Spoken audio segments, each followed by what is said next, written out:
between 1 in the afternoon and 4 in the afternoon, mostly sunny with a high of 89.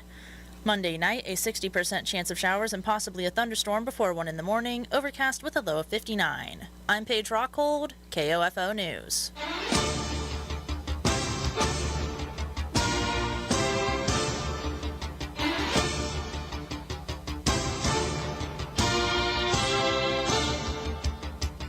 It's time now for Friday Night Lights on 1220 and 103.7 FM KOFO with your host, Yes! Bob Johnson. That boy is good. Good and terrible. Oh, that's right. Good and terrible, everybody. Happy week 3 of high school football from me to you and yours here on Friday Night Lights on 1220 and 103.7 FM KOFO, KOFO.com. Take a swig of water for the working man right there as we get ready to wet our whistle with water and football. That's right. It's a great combination. It's also pretty healthy for you. That's what they've been telling me, and why not? You know, it's only taken me this long. Have a great slate of games for you this week that we're going to talk about. And we do have a cancellation that we'll get to, but that cancellation has turned into a replacement game, but we don't know about the other half of that cancellation, what's going on there. There's a lot of moving parts, and that's okay. That's okay, because we're here to walk you through it. It's Friday Night Lights, and that's what I'm here for. Real quick, I want to shout out happy early birthday to Charity Butts, the one, the only, the fabulous aunt that she is. Happy birthday, Charity. Happy early birthday. Tomorrow is her day, and so want to give it a shout out real quick on that one.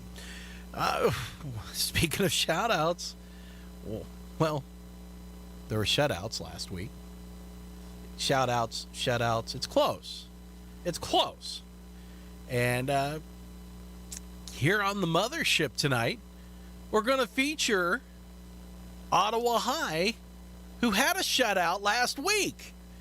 Ottawa High went on the road and beat Baldwin 52-0 last week in a game where they were trying to lick their wounds from week 1 where they lost 56-7. So not a bad turnaround.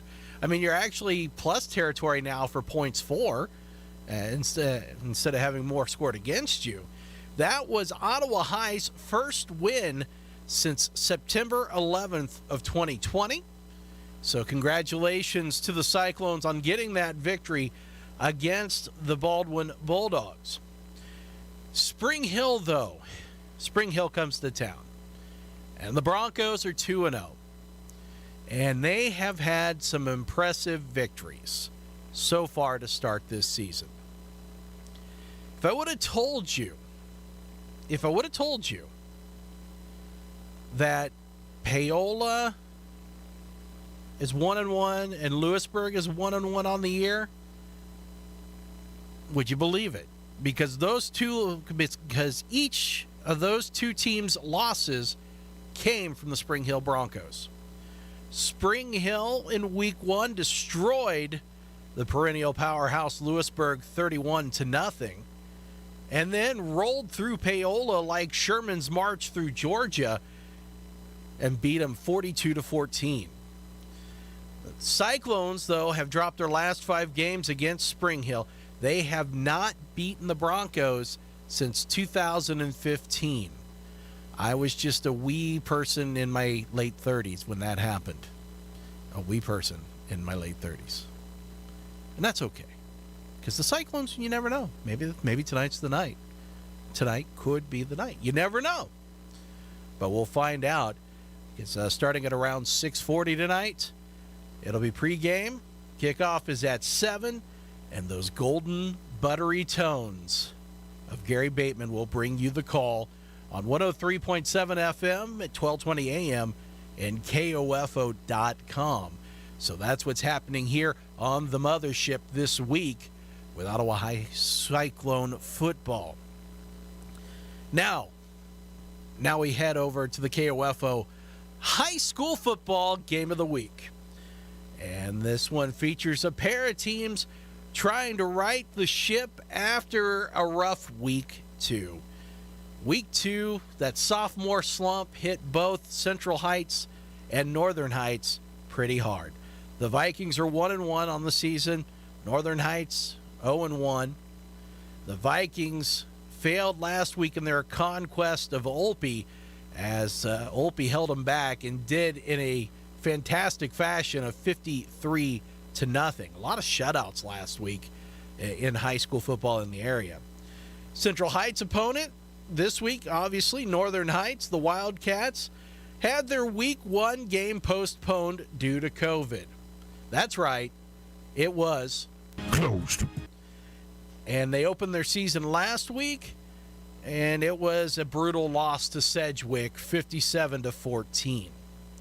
The Vikings ran the Wildcats off the field last year by the score of 37-0.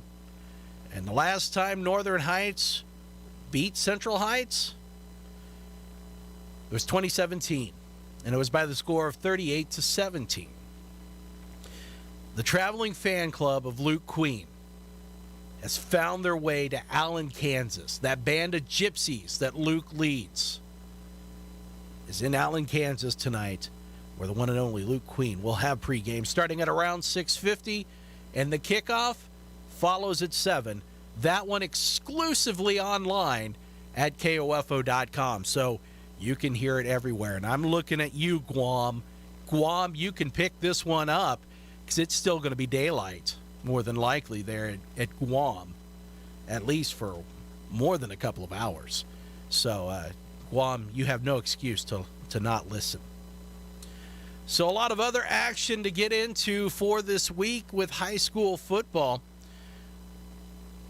You can throw all the cliches at this one, if you will, as the Eagles of Wellsville High School are flying high to start the 2021 season. They've won 2 in a row. The Eagles last week rolled up a newspaper and spanked the Bulldogs of Anderson County 55-0. And Iola would like to commit a federal crime by taking down the Eagles this week on the Mustangs' home field. Iola had a rough week last week, though. They lost by the score of 32-14. But Iola last year, they scooped up the win. They forced the Eagles to be grounded 20-6. But in 2019, the Eagles corralled the Mustangs 33-21. So it's been a pretty even matchup over the last couple of years between these two squads. Wellsville going on the road here. That one's going to be a fun one. We'll see if East Central Kansas's greatest football name in Nash money can help the Eagles pull out a victory against Iola.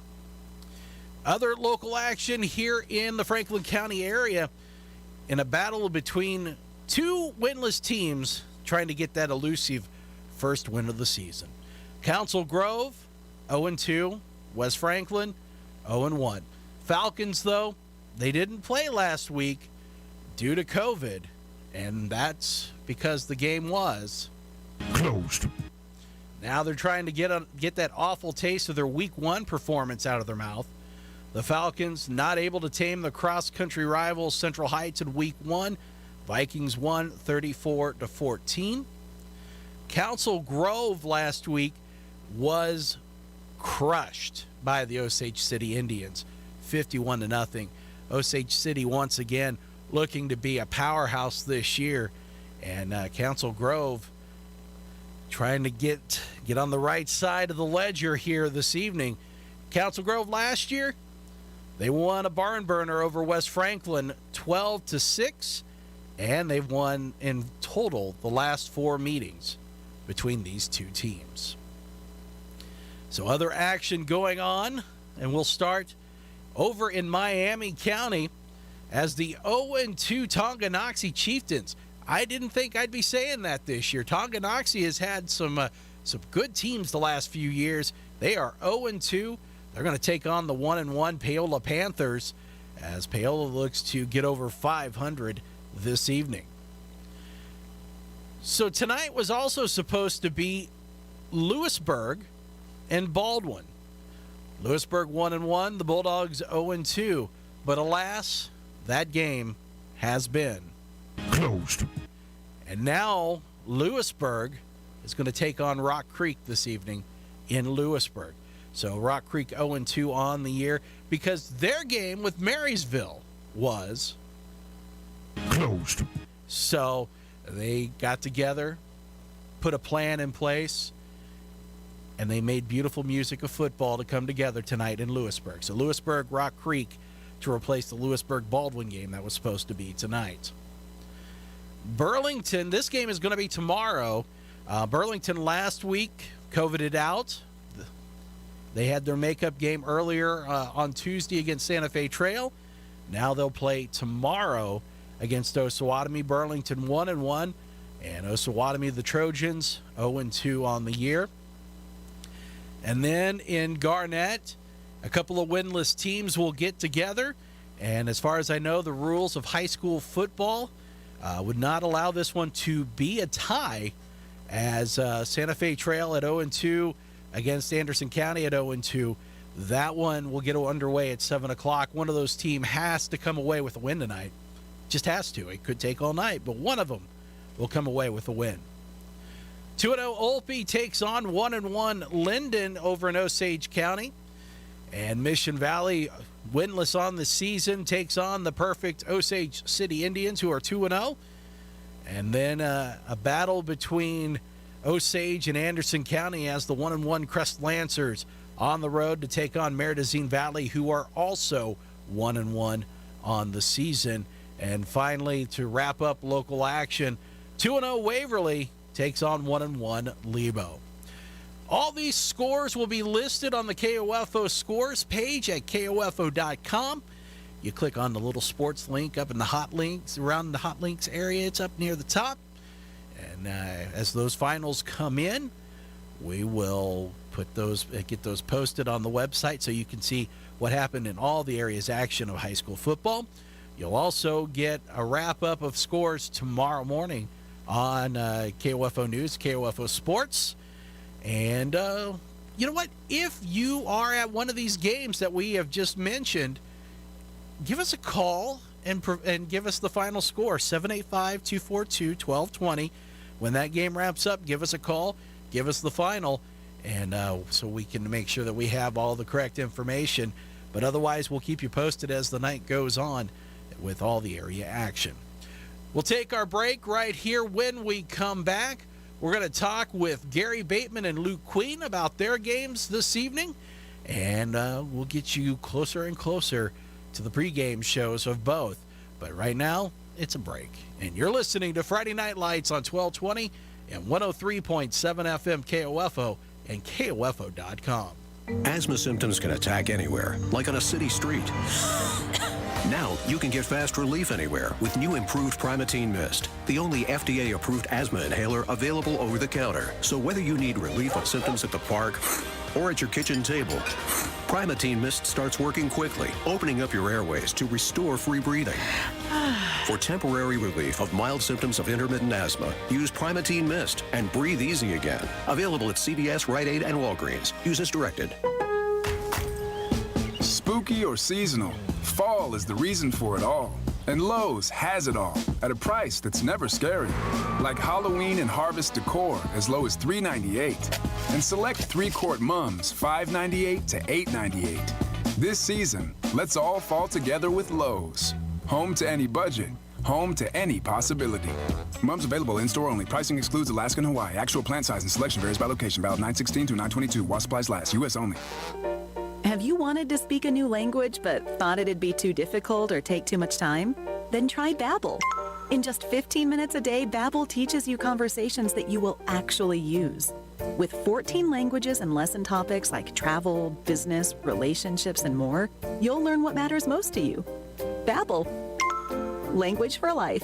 Learn a new language with ease. Go to Babbel.com to try for free. That's BABBEL.com.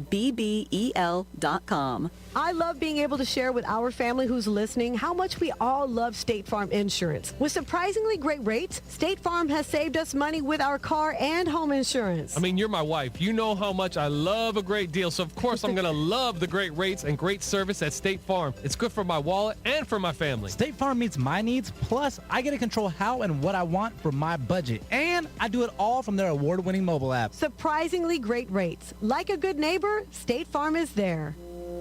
This year, we commemorate the 234th year of the United States Constitution as the supreme law of the land. The Constitution establishes the basic structure of our federal government and the laws by which that government must abide. These laws, created by our founding fathers, are the Bill of Rights, the first 10 amendments of the Constitution. In 1955, the Daughters of the American Revolution, the DAR, petitioned the U.S. Congress to pass a resolution to annually observe and commemorate our Constitution. It was passed unanimously, and on August 2nd of 1956, President Dwight Eisenhower signed into law Public Law 915, establishing Constitution Week to be observed each year on the week of September 17th. In observance of Constitution Week, September 17th through the 23rd, please fly our nation's flag with pride, then access a copy of the U.S. Constitution either at the library or on the internet and read it with family and friends. Did you miss your front row seat at Arrowhead last season? Not this year. KOFO and Furniture Loft are sending you back to Arrowhead to watch the most exciting team in football, your Kansas City Chiefs. You and a friend in front row seats to watch the Chiefs. Just stop by Furniture Loft on Market Street in Osage City or Emporia on West US 50 and register once per visit. Only one win per season. No purchase necessary. Must be 18 to win. The next ticket giveaway is for the Chiefs versus the Chargers, September 26th. Winner announced September 23rd on the Brad Howard Early Morning Show.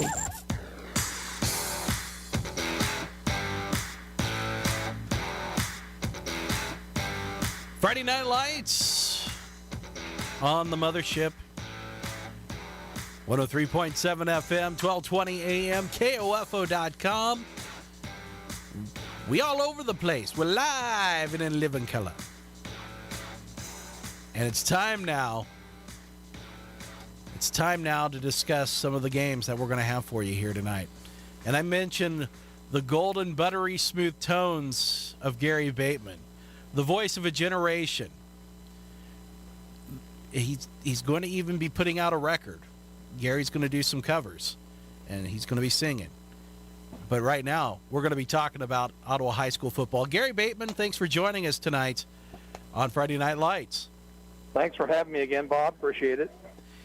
And Ottawa with a nice victory last week against Baldwin in a game that was kind of a must-have, especially with the situation that Baldwin was in. Yeah, you have to think that that's a win they've got to have. And I think the most important thing that came out of it was not necessarily the W in the book. It was the confidence that was able to build in this team. And hopefully they can build on that as they move into, a pretty tough part of their schedule, starting with Spring Hill tonight and then Paola and Eudora. That's a rough section of their schedule. That absolutely is. And, wins and just playing well in general helps to boost confidence. Does Coach feel like that he's maybe seen a little bit of that kind of trickle down this week for practice?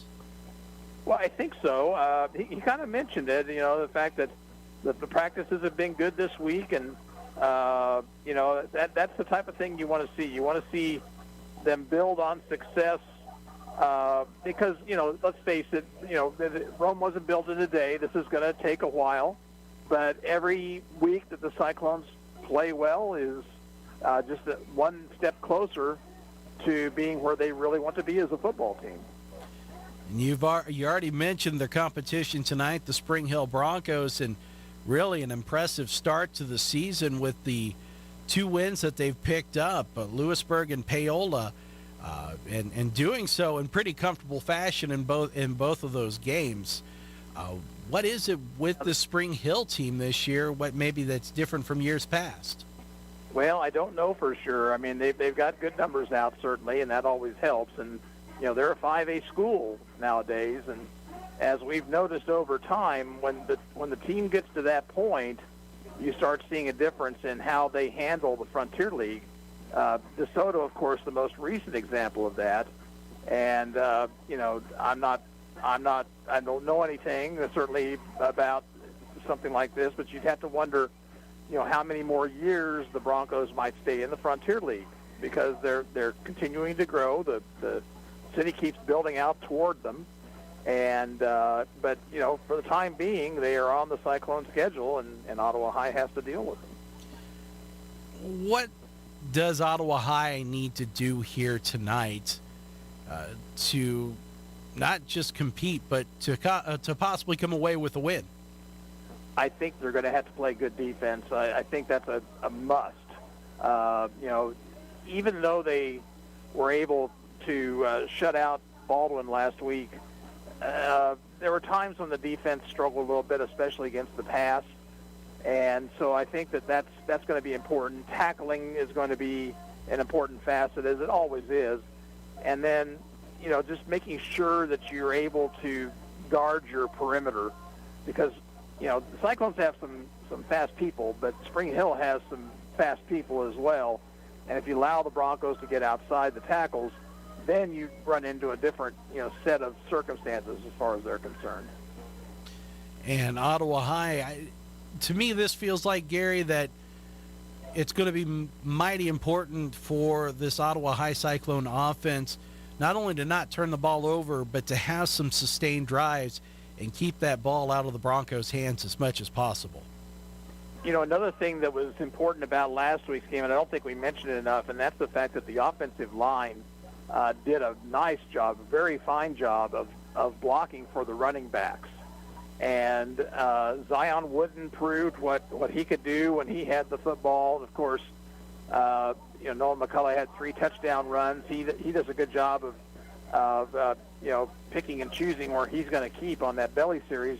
And then, if you can get the ball outside to Josue Navarro, then it's, anybody's ball game at that point in time. So I think that offensive line's going to have to play well again tonight, and we'll just see where the chips fall.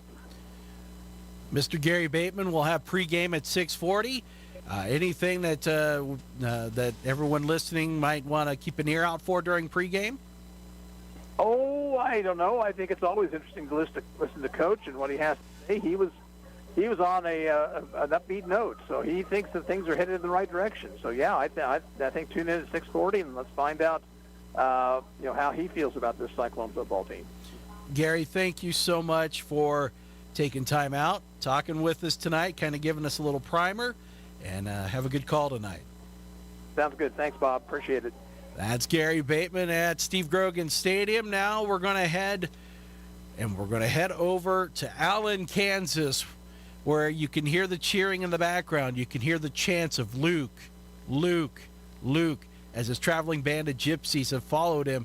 Luke Queen is with us now on Friday Night Lights as we get ready to discuss Central Heights and Northern Heights. Luke, welcome. Good to be here, Bob. So I hear that your fan club has grown exponentially. Is this an accurate statement?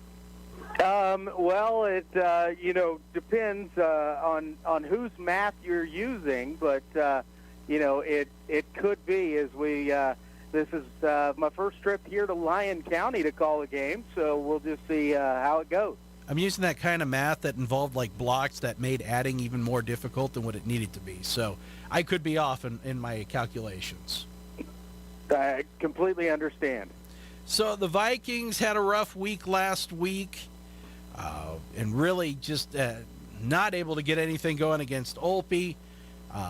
And Northern Heights didn't fare much better last week, but it was Northern Heights opener because of week 1 not being able to be played.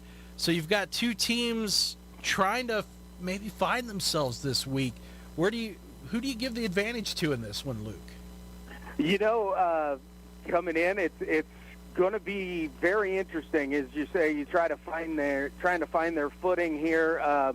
Northern Heights going on the road out to Sedgwick and having a tough one last week. Central Heights, what fun that was to play host to the defending state champion, who always brings a lot back down there in Olpe.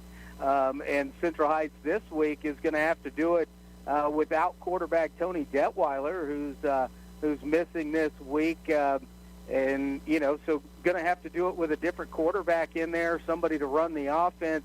And not only was he taking the snaps, but, Tony was the number one ball carrier on the team and also a standout defensively. So, Central Heights is going to have to figure some things out just from the first snap here without their quarterback under center.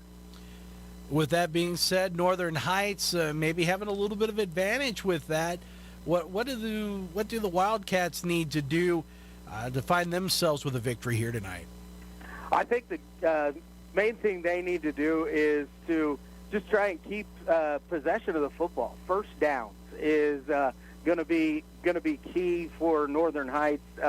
Last week Sedgwick got out quick, scoring a lot, and really opened that game up early on. It wasn't a game that became a blowout in the second half. It was Sedgwick dominating early on, and Northern Heights just didn't have it with them to make the comeback. Kind of a little bit of an undersized group if you start looking at the size of their line and things like that. They're also young, just 6 seniors on the roster for the Wildcats as well. So I think it would be controlling kind of the tempo and being able to maintain possession of the football and keep it out of Central Heights' hands.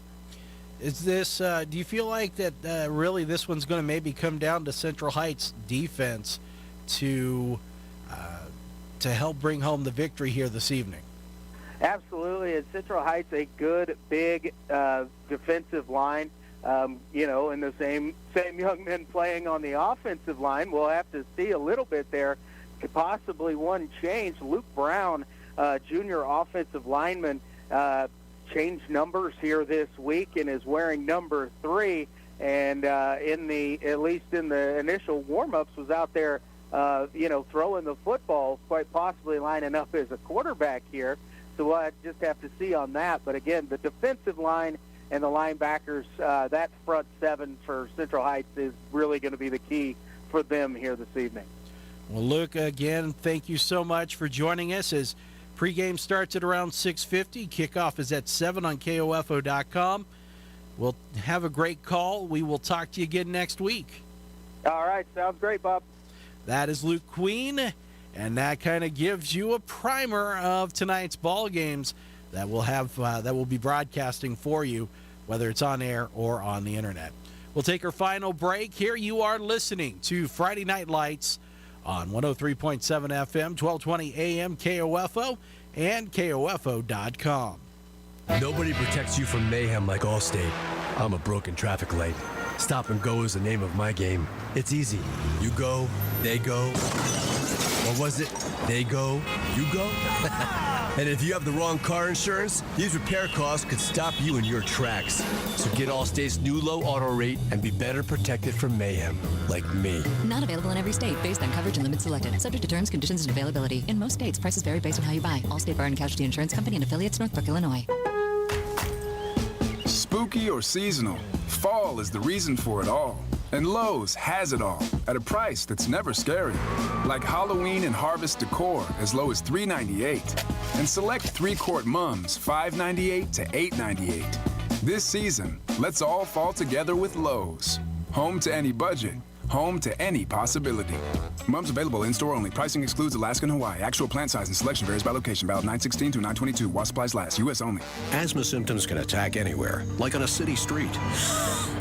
Now, you can get fast relief anywhere with new improved Primatene Mist, the only FDA-approved asthma inhaler available over the counter. So whether you need relief of symptoms at the park or at your kitchen table, Primatene Mist starts working quickly, opening up your airways to restore free breathing.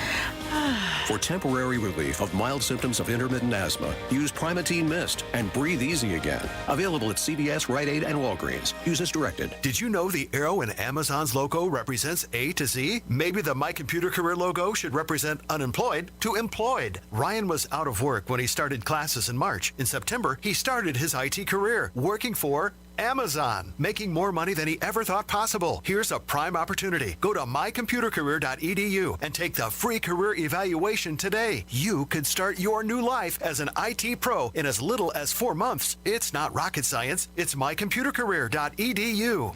Hi, I'm Laura Howard, Secretary of the Kansas Department for Aging and Disability Services. In Kansas, there are more than 540,000 people on Medicare, and each day, nearly 10,000 new people enroll nationwide. While Medicare enrollment can seem daunting, it doesn't have to be. That's where SHIC, or the Senior Health Insurance Counseling for Kansas program, comes in. The SHIC program provides seniors across Kansas trusted and unbiased help about Medicare benefits. SHIC counselors provide all the information and options available so you can make an informed decision about your Medicare coverage. We look forward to helping you navigate your way to a Medicare plan that is right for you. The number to call to find your local SHIC counselor is 1-800-860-5260. Sponsored by the Kansas Department for Aging and Disability Services and Administration for Community Living, Department of Health and Human Services, and aired in cooperation with this station.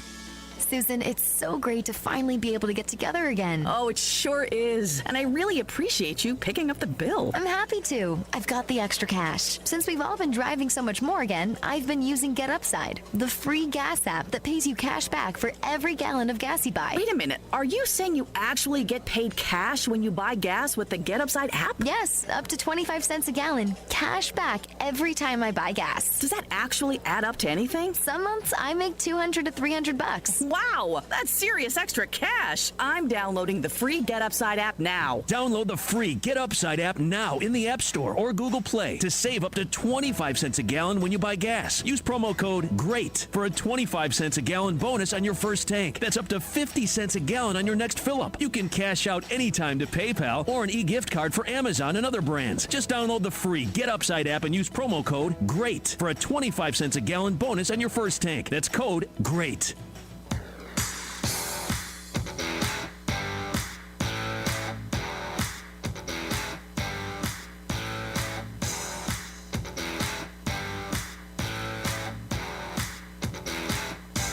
Just a couple minutes left in the program this evening. Thank you for joining us for Friday Night Lights. Gary Bateman will be taking over here in just about 60 seconds or so. Don't forget, 10 o'clock tonight, Kansas High School Scoreboard Show with Eric Peterson. He'll have all the wrap-ups and scores from the high school games around the state of Kansas this evening. And you'll hear it on 103.7 FM, 1220 AM, KOFO, and KOF. Well, you won't hear it on KOFO.com. Never mind on that one. I spoke out of turn. I so apologize. Tomorrow night, 5 o'clock pregame, I'll have for you leading up to the kickoff at 6 as the Ottawa University Braves look to get back on the winning side of the column as they take on the McPherson Bulldogs in McPherson, and look forward to bringing that one to you tomorrow evening here on 1220 and 103.7 FM, KOFO, and KOFO.com. It's going to wrap it up for me. I'll talk to you tomorrow from McPherson. Thanks to Lars keeping me on the air. And now it's time to switch you out to Steve Grogan Stadium and some Ottawa High School football. Stay tuned for the following special presentation from 1220 and 103.7 FM KOFO.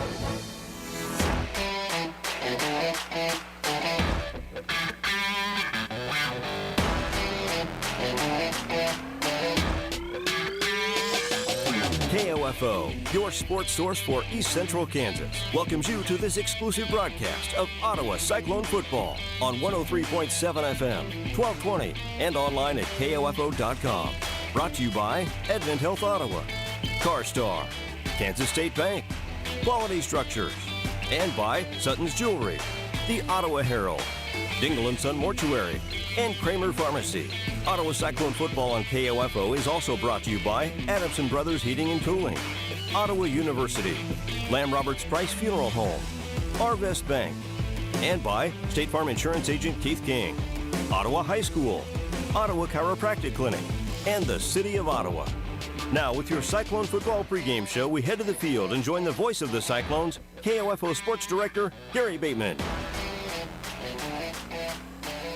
Good evening, everyone. From Steve Grogan Stadium here at Ottawa High School, it's time for Ottawa Cyclone football as Ottawa, in their homecoming game, takes on the Spring Hill Broncos. Last week, Cyclones picked up a win 42-0 against the Baldwin Bulldogs to even their record on the season at 1 win and 1 loss. Spring Hill just annihilated Paola for their second win in a row, and Piper, the team that beat Ottawa in Game 1 of the year, they are the two undefeated teams left in the Frontier League this season. So this is going to be a tough test for OHS tonight. And it is homecoming, as I mentioned, so there'll be a lot of fans in the stands, a lot of activities going on. We will actually have the homecoming ceremony for you at halftime of tonight's ball game. But coming up next, we have an interview with Ottawa Cyclone head football coach Walt Alexander. That comes your way. After this, you're listening to Ottawa Cyclone football on 1220 and 103.7 FM KOFO. Ottawa High School is proud to partner with Kansas State Bank to sponsor the Ottawa High Student of the Week. Those recognized are chosen by Ottawa High staff for their outstanding performance in one or more areas, including academic achievement, student leadership, athletic performance, community outreach, school spirit, and overall modeling of positive behavior at Ottawa High School.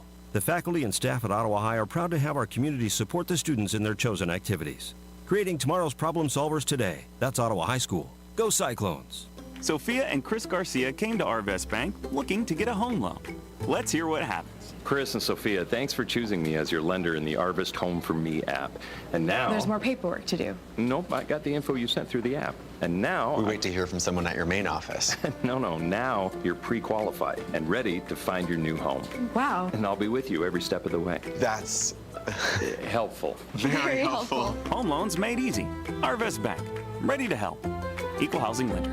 And welcome back to Cyclone pregame. We're talking now with head football coach Walt Alexander after the Cyclones' 42-0 win over the Baldwin Bulldogs last week. Coach, a big difference between week 1 and week 2. The Cyclones did much better in all three facets, offense, defense, and special teams against the Bulldogs.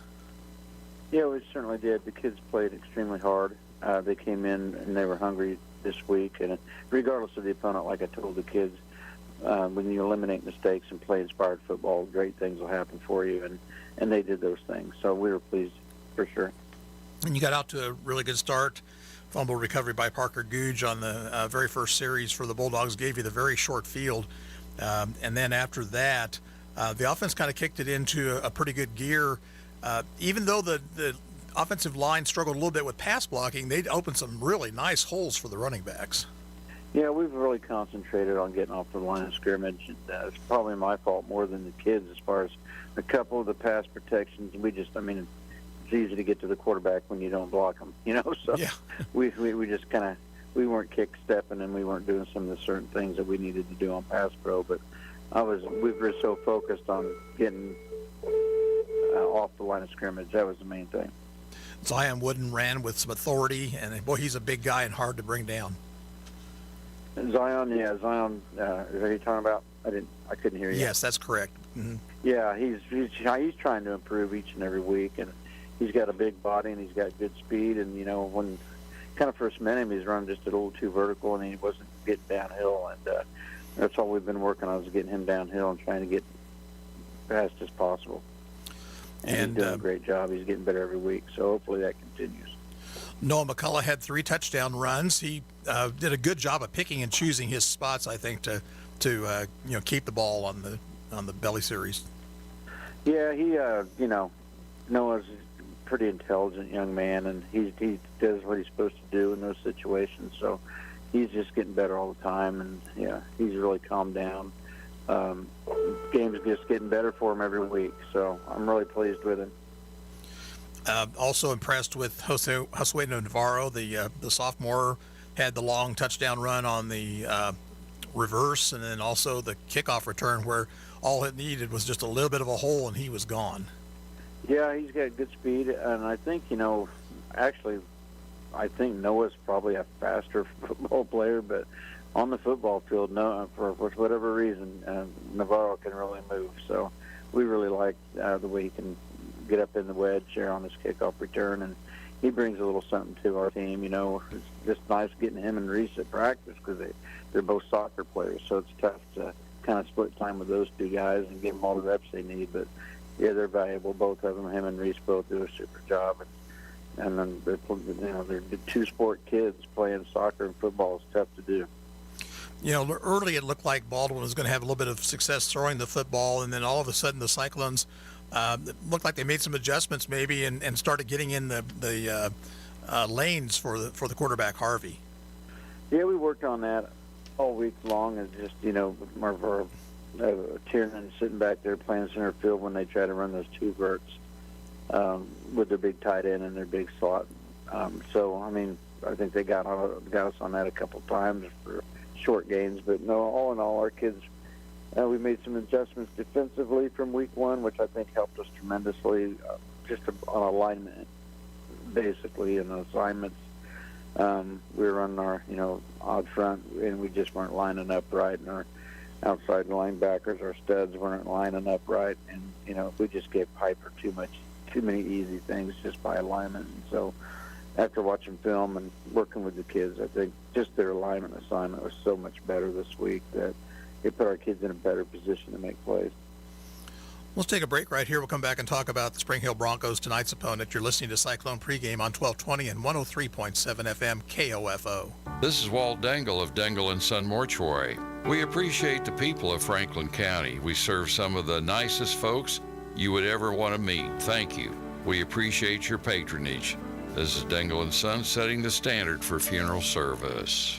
132 conference championships, 146 NAIA scholar teams, 43 NAIA national tournament appearances, and 237 All-Americans. Ottawa University has a long and rich tradition of Braves athletes that continue to compete at the highest level of competition, utilizing state-of-the-art facilities, accomplished coaches, and a spirit that only comes from wearing the black and gold. Push yourself to limits you never imagined as a student athlete at Ottawa University. Visit ottawa.edu/OUKS.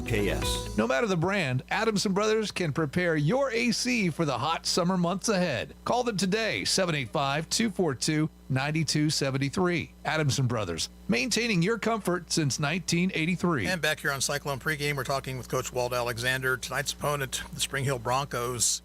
Broncos have been impressive so far this season with wins over Lewisburg and against Paola last week. And Spring Hill, now a 5A school coach, and just sheer numbers helps quite a bit. But they've got some really good ball players, don't they?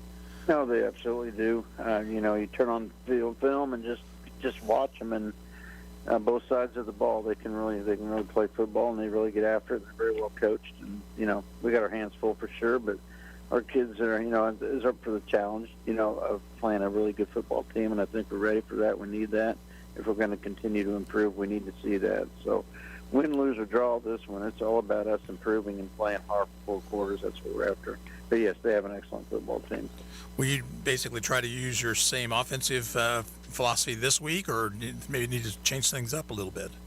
Oh, for us, we just try to get better at what we do, and then that's trying to run the football. We will throw the football if we have to. I felt bad for Brett and Reese the other day because, there were so many things that we wanted to do in the passing game that there just wasn't any need to do it at the time. But their defense obviously is good if you can hold Paola to 7 points and shut Lewisburg out. We know we definitely have our hands full. So we're going to embrace that challenge and go out there and try to play the best football we can. And we can't mess around in the backfield too long because they're pretty fast. So we're just going to have to get after it. What's going to be important for you on defense tonight?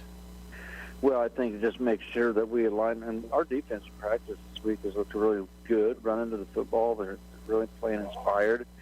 Number 13, I can't remember the kid's name off the top of my head. That kid can fly on jet sweeps, and they have a lot of mesh routes they run. And you get lost in the shuffle trying to chase those guys around, and one of them's going to pop open. And that's what we've struggled with early, and I think hopefully we proved that way through all the preparation we've had this week. But when you have those kind of athletes running around back there, somebody usually squirts open. So we're going to try to have to get some pressure on the quarterback some, and they do a good job with their line on pass protection, so they give that kid plenty of time to throw the football. So offensively, they're a very dangerous team, and they can put points on the board pretty quick. And defensively, they sit in that 3-4, and they bring those outside backers, and they give you fits in the run game, so you can't mess around in the backfield too long. But they're a very good football team. I think they're going to be one of the better teams in 5A this year. It's homecoming tonight, and of course, homecoming has its own set of good and bad, I guess, challenges for you to make sure that the kids are staying focused. But the enthusiasm, I'm sure, has probably been very high this week. It has. I mean, the kids are excited, and whether we won that game or lost that game last week, I mean, obviously it helps to win, but we just have good kids, and we have good parents that, win, lose, or draw, they're going to be supporting their kids, and we're going to have a good crowd, and it's exciting. I just love being here because this community just loves their kids so much that they're going to support them, win, lose, or draw, and kids are getting excited and starting to love football again, and it's fun to watch them. I mean, it's enjoyable, and they're practicing hard, and they have great attitudes, and I just couldn't be more proud of how far they've come. So, how's your injury situation this week? Going pretty good. We got a couple, dinged up shoulders, but I think nothing that's going to keep anybody out. So we should be okay. Okay, Coach. Good luck tonight. We'll talk with you next week. You bet. Appreciate it. We'll be back with more on our pregame after this timeout. You're listening to Cyclone Pregame on 1220 and 103.7 FM KOFO. Get that satisfying crunch. Now with 20% more honey. Try a delicious Nature Valley Oats and Honey Crunchy Bar with more of the honey you love. When you have trouble sleeping, it's tough. When kids have trouble sleeping, Mom, I can't sleep. Dad, just one more story?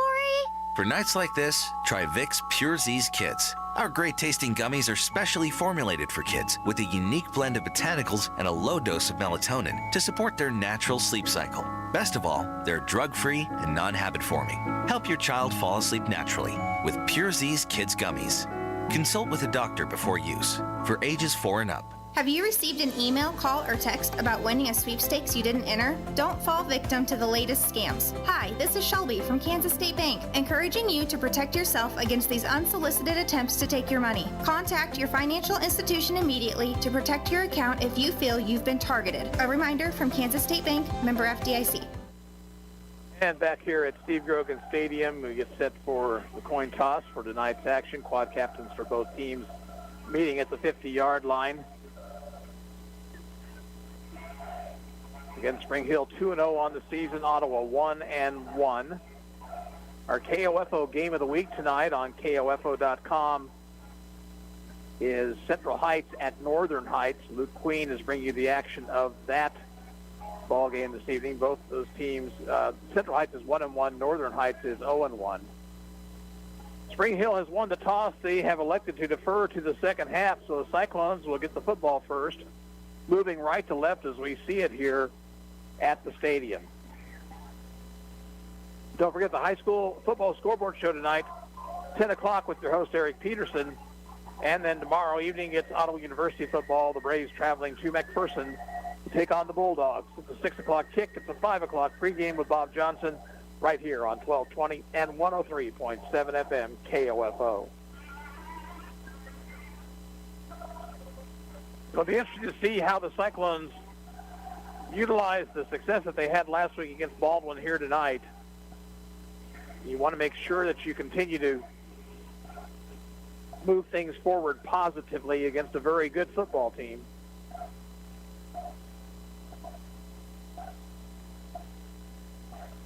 And I would think that early success would be a key.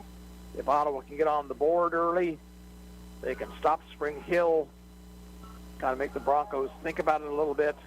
That's always a good thing.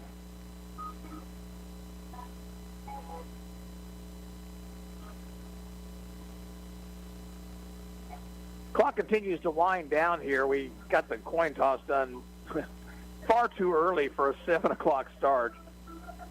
Take a quick look at other action around the area. Tomorrow, Down at Osawatomie at Lynn Dickey Field, Trojans will host Burlington. Crest is at Maridazine Valley this evening. Both those teams are 1-1. Council Grove's at West Franklin tonight. Both teams looking for their first win. Eudora and Bonner Springs, both 1-1, play at Bonner this evening. Leavenworth is at Piper as the Pirates try to remain undefeated. It's Lewisburg at Rock Creek now. Lewisburg's game with Baldwin was canceled. They picked up the Mustangs at the last minute, so they are on the road tonight at Rock Creek. Mission Valley is at undefeated Osage City this evening. It's Olpe at Linden. That should be a good ball game. The Olpe Eagles are 2-0, while Linden comes into tonight's game 1-1. Paola and Tonganoxie, big game for both those teams, but especially Tonganoxie, you would think. They come into tonight's game 0-2 on the season. A couple of 0-2 teams will meet tomorrow in Garnett as Anderson County hosts Santa Fe Trail. And the 2-0 Wellsville Eagles are on the road tonight. They're down at Iola to take on the Mustangs. Iola is 1-1 on the year. Next week, Ottawa on the road. They travel to Paola to take on the Panthers. That's a 7 o'clock kickoff. 6:40 for pregame after Friday Night Lights right here on 1220 and 103.7 FM. We're going to send it back to the station real quick for a minute break before our kickoff. You're listening to Ottawa High School football on 1220 and 103.7 FM KOFO. Hi, break time? I know you. I'm Cologuard, a prescription colon cancer screening option for people 45 plus at average risk. It seems like you take care of yourself. I do. I play tennis. I try to eat well. What about screening for colon cancer? Not yet. Don't wait. Colon cancer is more treatable when it's caught in early stages. Tell me more. Cologuard is non-invasive and is used at home. It detects altered DNA in your stool to find 92% of colon cancers. 92%? Yep, even those in early stages. This was seen in a clinical study with patients 50 and older. Any positive result should be followed by a diagnostic colonoscopy. False positive and negative results may occur. Cologuard is not a replacement for colonoscopy in high-risk patients. Do not use if you have had adenomas, have inflammatory bowel disease and certain hereditary syndromes, or a personal or family history of colon cancer. Most insured patients pay $0. Ask your provider or an online prescriber if Cologuard is right for you, or visit requestcologuard.com. I'm on it. Excellent. Sports, information, and entertainment in East Central Kansas. KOFO K279CS Ottawa, where keeping you informed comes first. Again, we wait the clock running down to zeros here so we can get this game started. Don't forget, at halftime, we will have the homecoming ceremonies for you. The announcer, Derek Chappell, will be doing that, I believe. Sometimes, though, it's the students, so I'm not sure about that. But anyway, we will have the crowning of homecoming royalty here this evening from Ottawa High School. And also, if time permits, we'll have a report from the KOFO Newsroom and the KOFO Weather Center tonight during halftime. Let's take a look at the Cyclone sports calendar for the week. Tomorrow, volleyball is at a tournament at Rossville. Tuesday, boys soccer is at Baldwin, while volleyball hosts Lewisburg here at OHS. Girls golf in action, tournament over in Paola on Wednesday. On Thursday, volleyball hosts a triangular at the high school, while boys soccer is also at home, and they take on the Lewisburg Wildcats. Officials now moving toward their positions as we near the time for kickoff.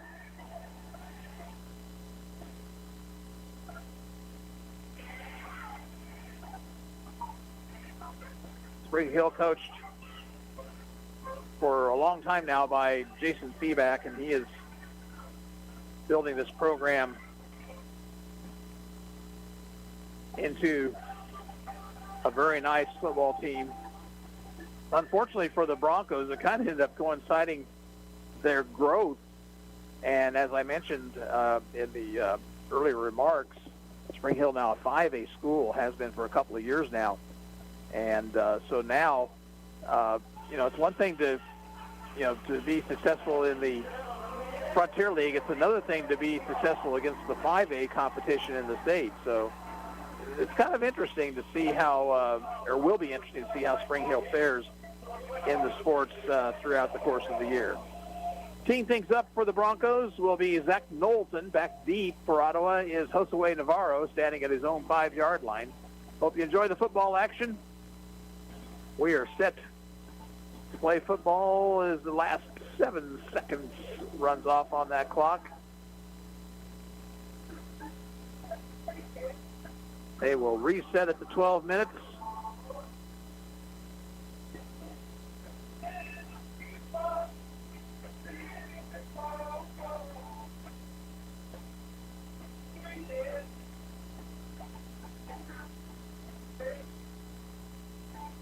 And the back official looks up at the clock. He says, we're ready to go.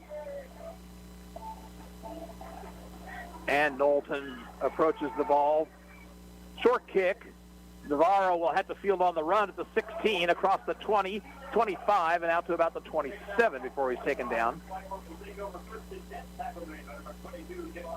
Jamon Beck made the tackle for Spring Hill. Cyclones will be in those red uniforms with black numerals, always difficult to read, especially as the sun goes down. We can tell you this much. The quarterback is Noah McCullough. The running back behind him is Zion Wooden on 1st and 10, Ottawa from the 27. Pass out in the flat, caught across the 30 and out to about the 34-yard line. And there's a fumble on the play and recovered by Spring Hill. Well, now that's not what Ottawa was looking for at the start of the football game. Spring Hill's going to take over at the Ottawa 33.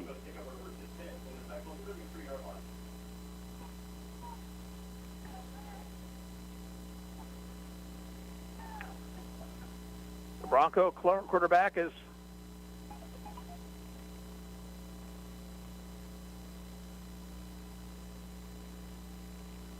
handed off to Zach Knowlton by Fletcher Pankey, who's the quarterback, and Knowlton gets it inside the 30 and down to about the 27 before he's knocked out of bounds. Gain on the play of, let's call it 6, 2nd and 4. Pankey looks to throws, pass is tipped, but the pass is still caught out in the right flat. Catch was made out there by Cameron Crotchett, and that's enough for a first down. He goes down at the 17.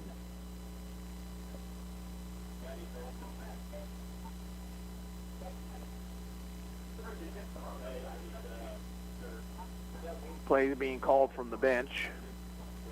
Pankey out of the shotgun. To his left is Luke Metcalf. Man in motion. He gets the handoff on the end reverse, and Carter Meade gets it inside the 15, brings it down to the 13 for a gain of 4.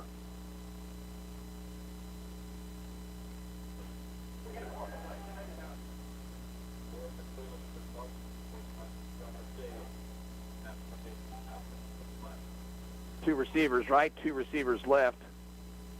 Metcalf gets the handoff. He's hit at the line of scrimmage and driven back.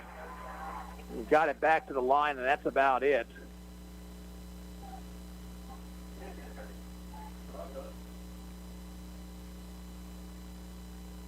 I'm sorry, not Metcalf. It's Pipkin, Draven Pipkin. 3rd down, 7. Pankey to throws, and the pass incomplete. It was intended out there for Carter Meade, and brings up a 4th down situation. Let's see what the Broncos decide to do.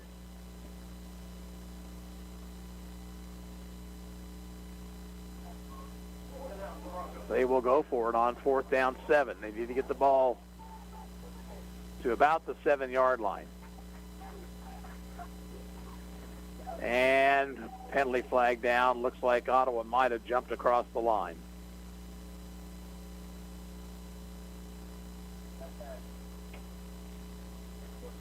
So the Cyclones,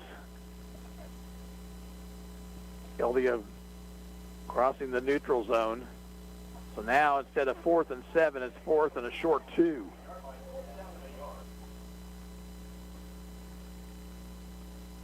Pass out in the flat is caught, and reaching for the pylon is Zach Knowlton, and Knowlton is in for the score.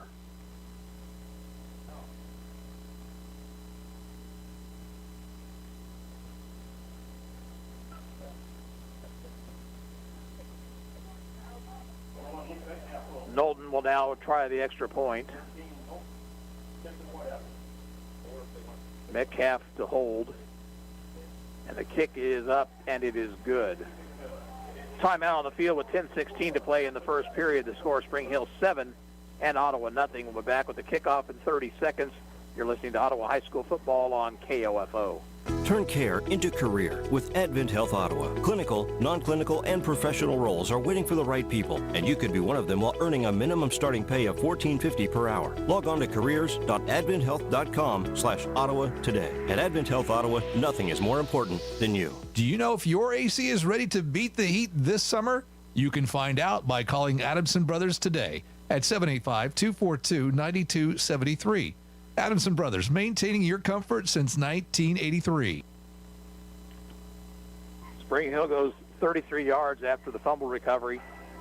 Get helped by Ottawa jumping offside on 4th down 7. And on the next play from scrimmage, Fletcher Pankey hit Zach Knowlton with a 9-yard touchdown pass. Knowlton will tee it up. Once again back deep for the Cyclones will be Navarro. He is flanked by Tiernan Reed Cox and Zion Wooden.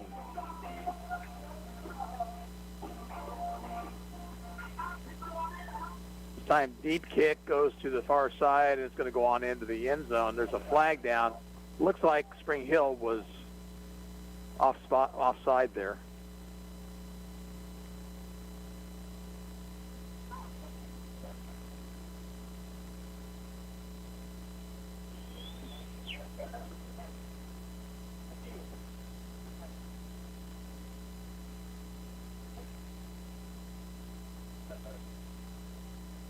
They'll move it back 5 yards, and they'll kick from the 35 now.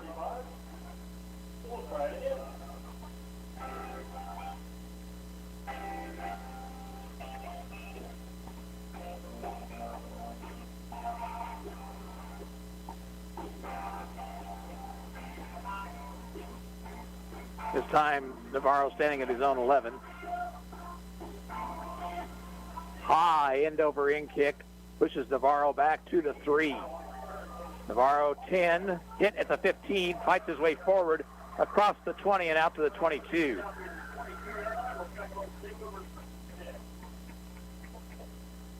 Big collision there at about the 15-yard line, and Navarro got the best of that as he picked up another 7 yards.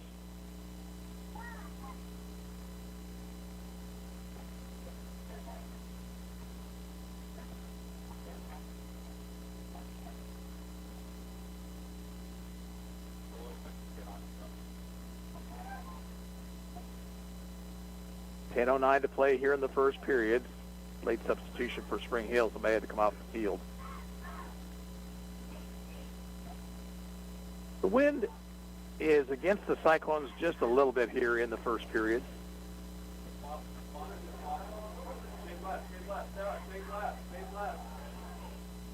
Navarro in motion. McCullough throw across the middle, and the pass incomplete. Flag thrown late. Thrown at about the line of scrimmage. And the Cyclones call for an ineligible man downfield.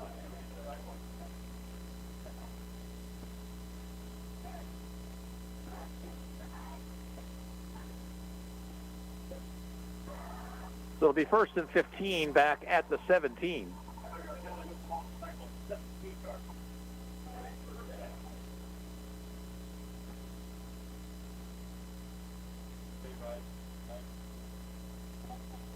Cyclones will send twin receivers each side. On the sweep, Navarro cuts it inside. He's across the 20, gets about 3 before he's brought to the ground.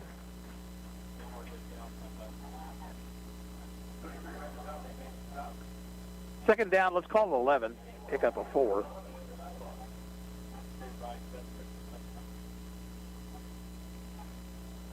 Empty backfield this time. And McCullough will keep up the middle. And he gets it across the 25 out to the 28.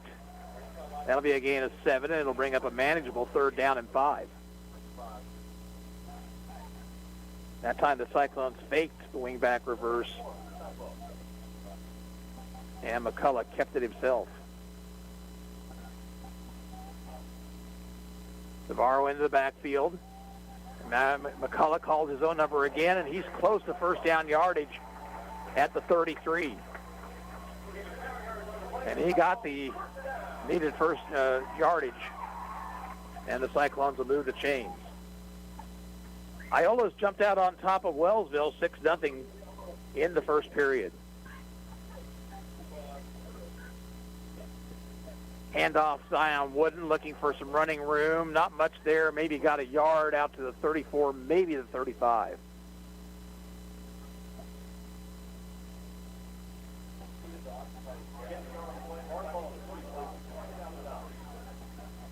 Seven nothing Spring Hill, 8:37 to play in the first quarter. McCullough hands it off to Zion Wooden again, fighting his way for another yard out near the 36, but it's tough going right now. Good push by the defensive line of the Broncos. 3rd and 8, Ottawa.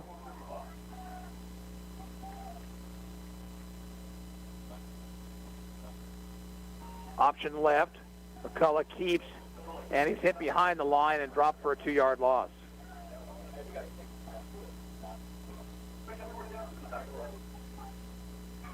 So a punting situation.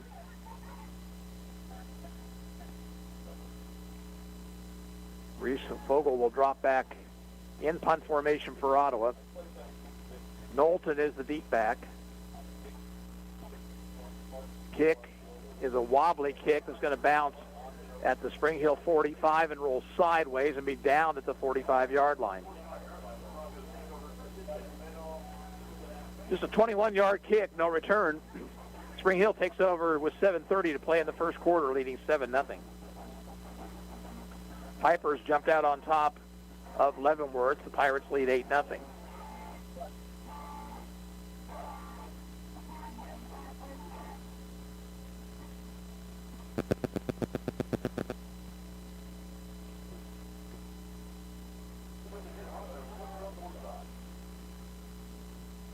Hankey in the shotgun. Knowlton in motion. Handoff goes to the up back. Big hole for Pipkin. And Pipkin's out near midfield across the 50 and close to first down yardage at the Ottawa 45. Eudora has scored early. They lead Bonner Springs 7-0. And this is going to be close enough for them to measure.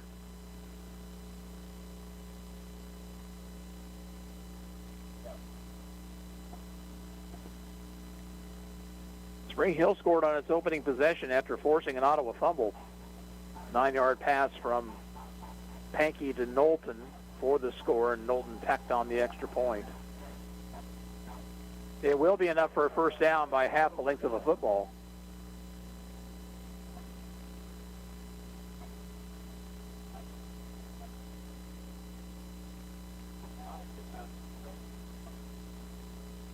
So 1st and 10, just shy of the Ottawa 45.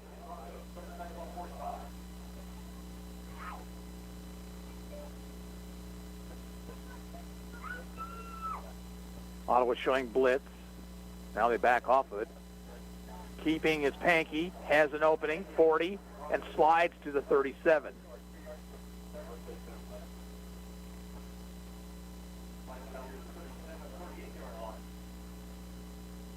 That's a gain on the play of 8, 2nd and 2. Actually, they gave him a very generous spot to the 36.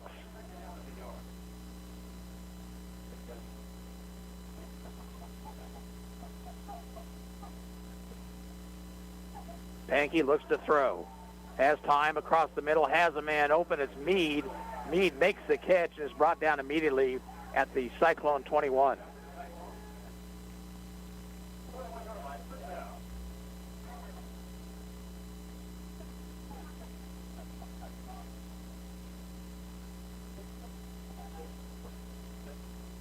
Up quickly, handoff this time to Pipkin. Looking for some running room, has it. He's inside the 10 and tripped up at the 7-yard line. Colin Creech made the stop. First and goal at the 7. Pankey hands it off to Pipkin again. Pipkin stutter steps and goes into the end zone from 7 yards out. Touchdown, Spring Hill.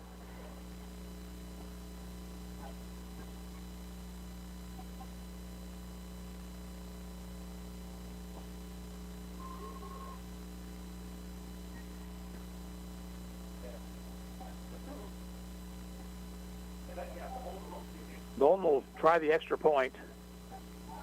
Low snap. Now Metcalf's going to roll out, looking for something, and he's going to be tripped up at the 9. Creech with the tackle. Extra point attempt, no good. Timeout on the field with the score. Spring Hill 13 and Ottawa nothing. We'll be back with the kickoff in 30 seconds. You're listening to Ottawa High School football on 1220 and 103.7 FM KOFO. At a time of loss, you're already dealing with grief. The cost of a funeral service shouldn't add to it. This is Eric Price, Funeral Director and owner of Lamb Roberts Price Funeral Homes, providing affordable services for everyone. Find out more by visiting lamb-roberts.com.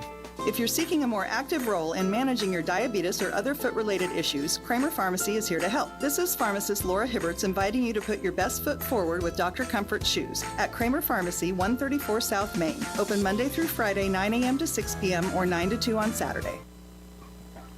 The drive this time for the Broncos, 55 yards, and it's Draven Pipkin from 7 for the score. Extra point attempt, no good. This is not what the Cyclones wanted. They're down 13-0 just halfway through the first period.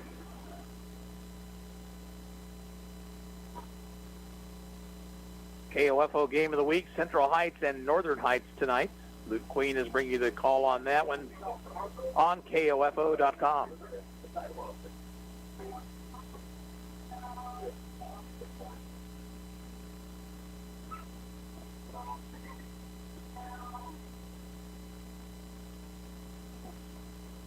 Here's the kick, line drive kick, and going to go on into the end zone, touchback. Cyclones will start at the 20.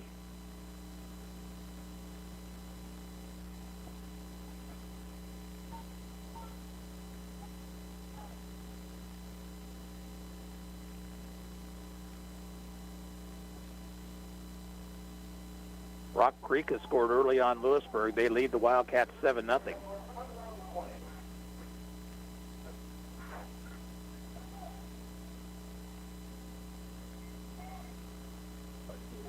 Cyclones will come up, twin receivers each side. Man in motion into the backfield. Handoff goes onto the delay to Wooden. Wooden across the 20 to the 21, let's say the 22.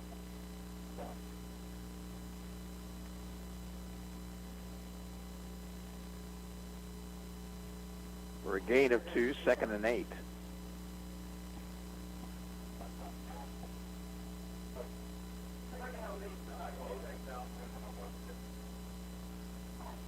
McCullough drops back to throw, steps up, throws a deep ball downfield. He's got a man open, but he overthrew him.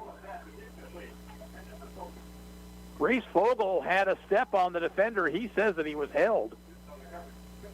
But no flag, 3rd and 8 coming up.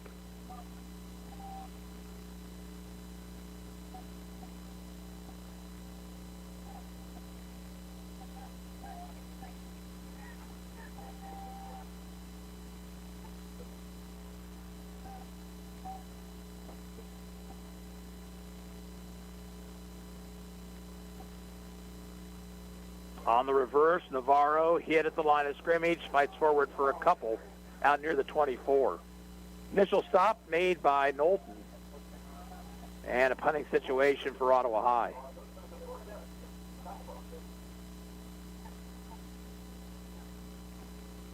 Bonner Springs has scored. They've tied it up against Eudora 7-7.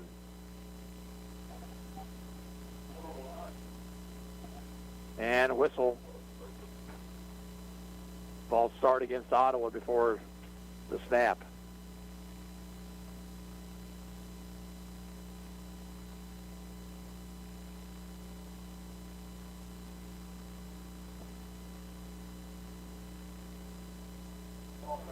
So now the line of scrimmage back at the 18.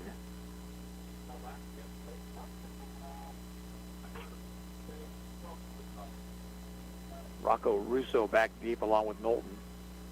High snap. Vogel brings it down, gets the kick away, and not a bad kick considering the circumstances. It'll hit and roll inside Spring Hill territory and be downed at the 44-yard line. 38-yard punt with pressure on him, and that's where Spring Hill will start this drive with 5 minutes to go in the first period. Broncos lead at 13-0.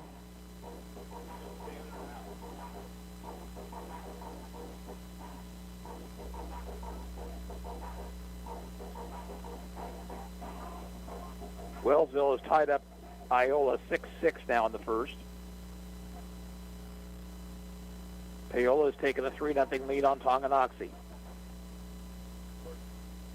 Meade on the reverse, tries to get around the left side. He's hit at the line of scrimmage. Dropped for not much of a gain, maybe a half yard.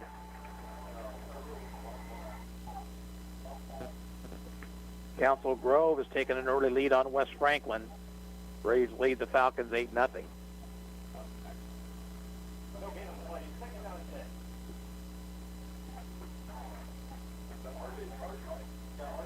Hand off to Pipkin up the middle, fights his way forward into Ottawa territory, and then pushed back before he got to the first down yardage.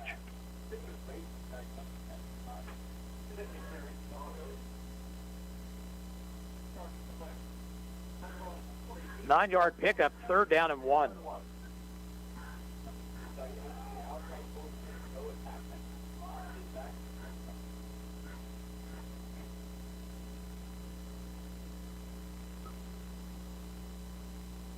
Hankey hands it off to Pipkin once again. Pipkin breaking a tackle and getting it across the 45.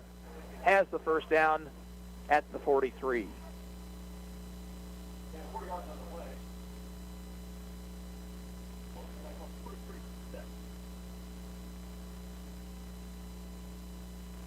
Broncos up quickly.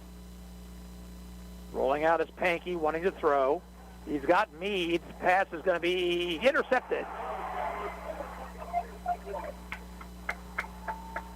Pass was a little bit overthrown, and Colin Creech came over from his safety spot to make the pick. Ottawa has it 1st and 10 at their own 21.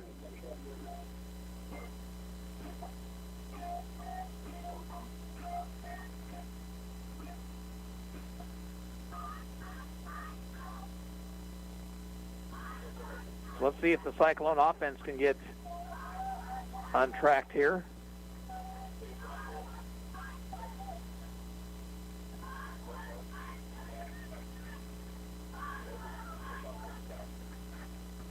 Rolling out McCullough, looking, breaks a tackle, throws, and incomplete. Intended out there in the flat, and the hit made right as the ball reached the receiver. Good defensive play by James Newton.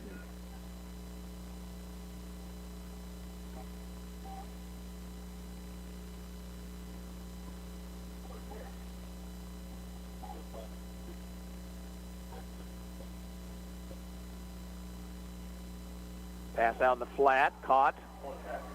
That's Vogel, I believe. Picks up maybe a yard.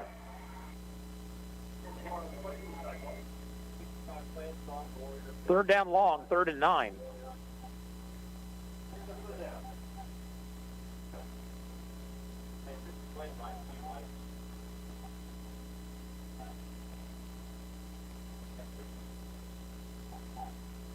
And the Broncos jumped offside. Good hard count that time by McCullough on the snap.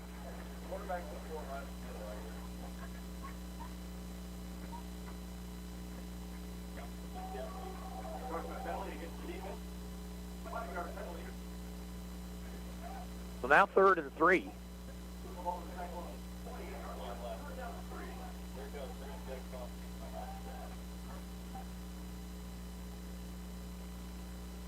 Wooden gets the carry, and he gets hit in the backfield, dropped for a loss.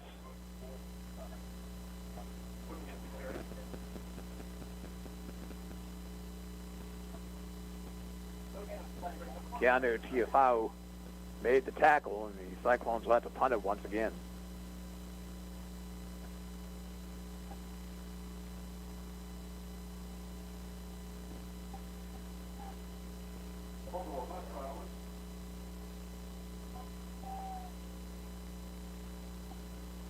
Low snap this time.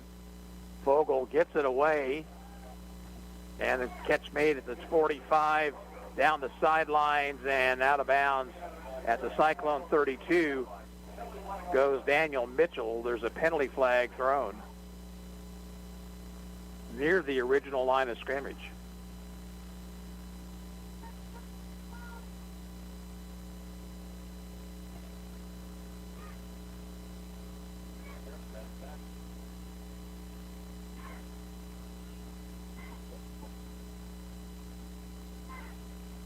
They talk things over with the Ottawa captains.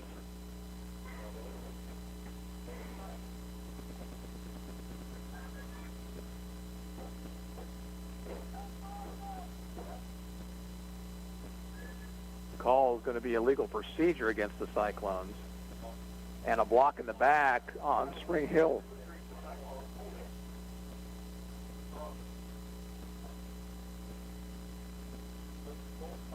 So they will probably do this over again. That should be offsetting penalties.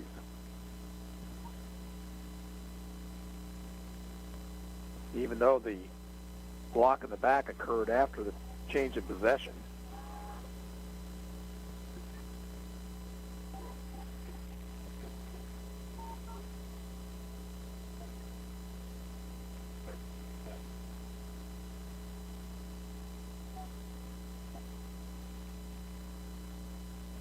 So the penalty does not actually count against the Cyclones. It's like it was declined. The Broncos then will be penalized for the block in the back, and that'll push the ball back to the Spring Hill 49. I think they kind of like the field position that they were getting.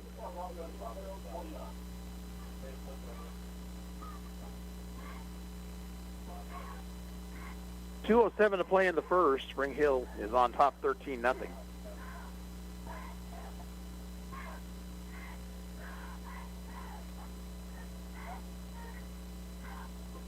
Meade in motion, keeping his Panky. He's got a bit of an opening. 45 of Ottawa inside the 40 and tripped up as he reaches the 37.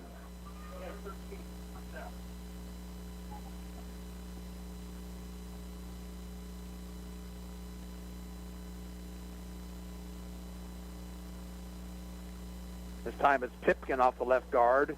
Rolls his way forward to the 32 for a gain of 5.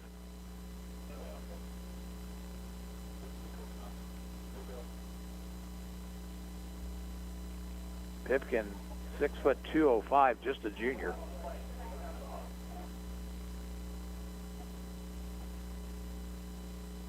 He'll get the call again. This time he'll be hit at the line of scrimmage. Fights his way back. Might have gotten a short game, but not much.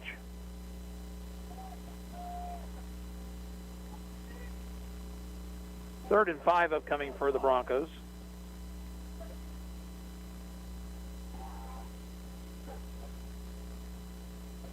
And again, the Cyclones jumped across the line.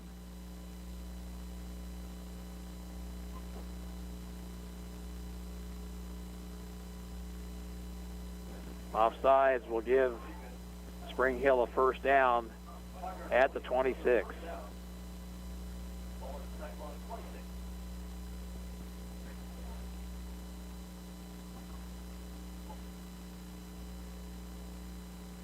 Blitz coming.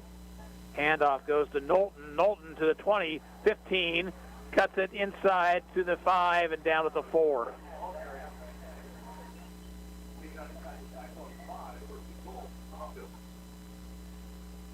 So a 22-yard gain, first and goal at the 4.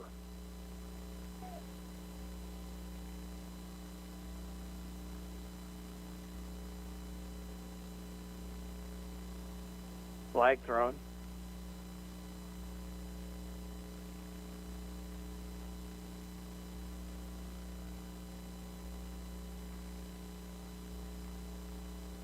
again. It's against Ottawa.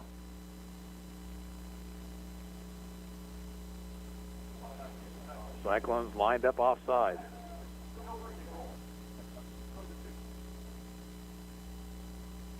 Pankey looks over to the sideline for the call. He'll hand it off to Meade. Meade will get into the end zone off the left side. Touchdown.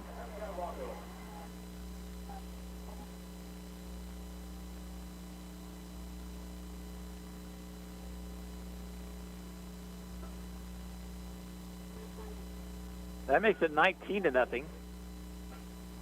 Knowlton in to try the extra point.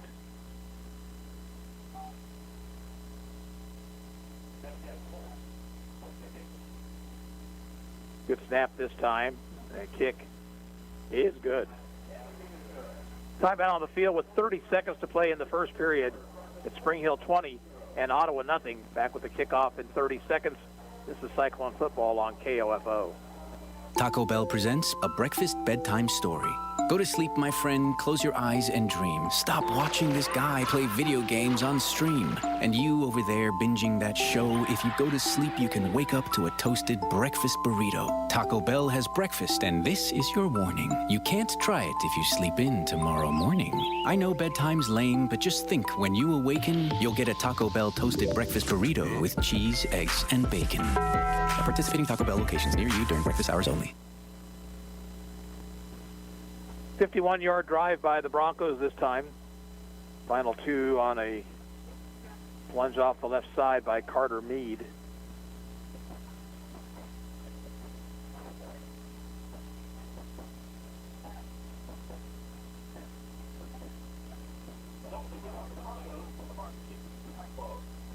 Wellsville and Iola tied up 6-6 at the end of one period.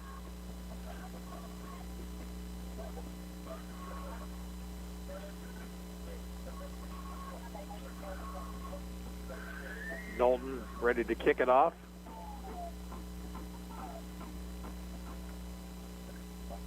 To the far side, and it will get into the end zone for a touchback.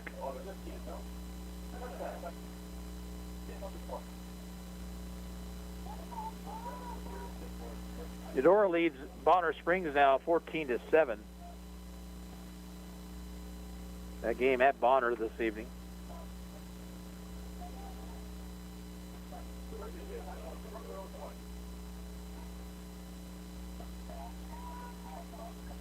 Two receivers left, two right for Ottawa. Wooden to the right of McCullough in the backfield. Wooden gets the handoff, hit at the line, and doesn't get much. He was running hard, but three guys hit him, and that's not usually a recipe for success. No gain, second down and 10. Clock should be running.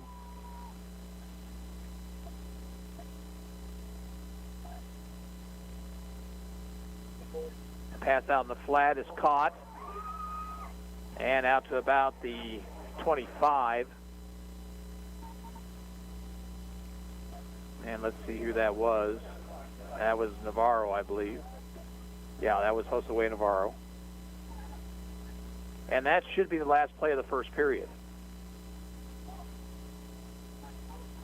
At the end of one quarter here at Steve Grogan Stadium, the score is Spring Hill 20 and Ottawa High nothing. We'll return in 1 minute. You're listening to Ottawa High School football on 1220 and 103.7 FM KOFO. Quality Structures is helping you build the rural American dream today. No more some days. Whether you're wanting a garage for your toys, a riding arena for your horses, or storage for your equipment, Quality Structures is there. Visit Quality Structures in Richmond or online at qualitystructures.com. This is Walt Dangle of Dangle & Son Mortuary. While making funeral arrangements, we hear some of the most delightful stories. We hope you record those stories to pass down to future generations. Dangle & Son sets the standard in funeral service. At State Farm, our goal is to help people manage the risks of everyday life, recover from the unexpected, and realize their dreams. This is State Farm Agent Keith King in Ottawa. Let me help you protect what's most important to you. Give my office a call at 785-242-9435 or stop by at 111 South Main Street in Ottawa. If you're seeking a more active role in managing your diabetes or other foot-related issues, Kramer Pharmacy is here to help. This is pharmacist Laura Hibberts inviting you to put your best foot forward with Dr. Comfort shoes at Kramer Pharmacy, 134 South Main. Open Monday through Friday, 9 a.m. to 6 p.m. or 9 to 2 on Saturday. 3rd and 5, McCullough keeps, and he gets nothing. And that'll bring up another 4th down situation for the Cyclones.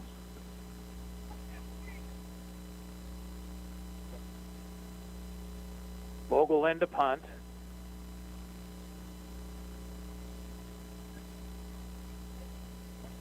Mitchell and Meade are back deep for Spring Hill.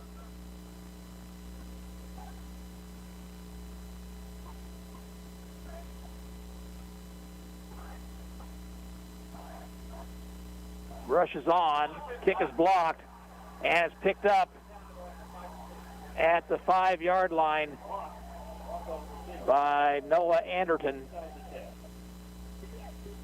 And Spring Hill will have it 1st and goal. They'll spot the ball at the 8. So the rush was on. This time, Vogel could not get it away.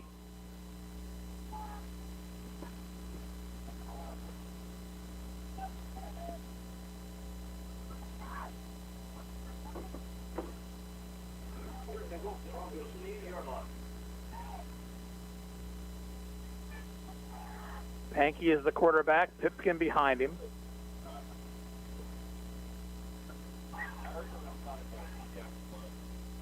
Pipkin right up the middle, fights his way forward. He is all the way in. Touchdown, Spring Hill.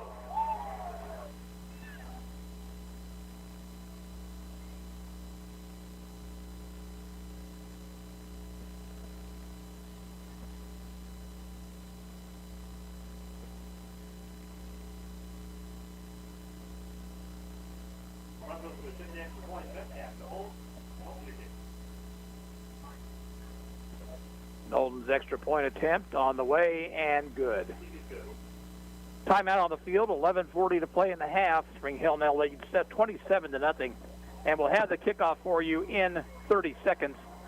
You're listening to Ottawa Cyclone football on 103.7 FM and 1220 KOFO. With the Capital One Saver Card, you earn unlimited 4% cash back on dining out or in, 4% back on entertainment, or on popular streaming. And now, 3% back at grocery stores so you can make the cake that makes her day. Happy birthday to you. So earn unlimited cash back for going out or staying in with the Capital One Saver Card. Capital One, what's in your wallet? Terms apply. See CapitalOne.com for details. Short field for the Broncos this time after the block punt. Draven Pickman with his 2nd touchdown run of the evening. And now 27-0, early 2nd period.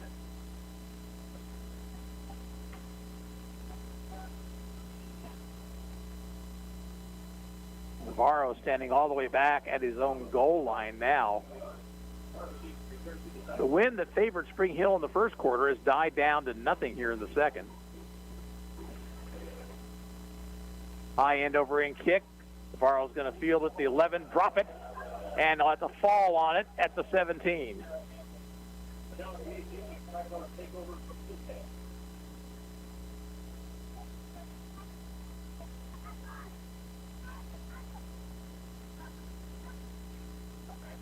Ottawa has just one first down in the ball game.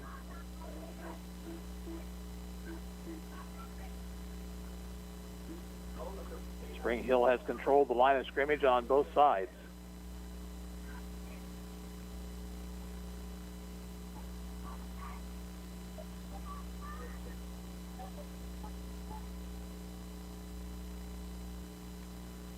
Cull on first down, hands it off to Wooden. Nice hole off the right side. He gets it across the 20, out to about the 22. That'll be a gain of about 5. Actually, they'll mark it at the 23.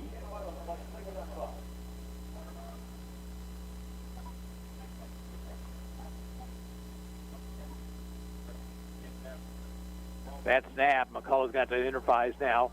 He's going to get some positive yardage, and he's going to be out of bounds at around the 30. And that'll be enough for a first down.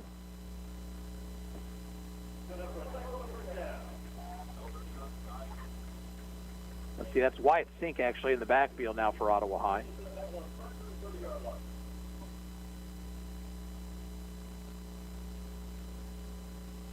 Again, these black numerals on the red jersey, just impossible to read, folks. Sink, once again, finds a hole off the right side, gets it out to the 35, another 5-yard pickup.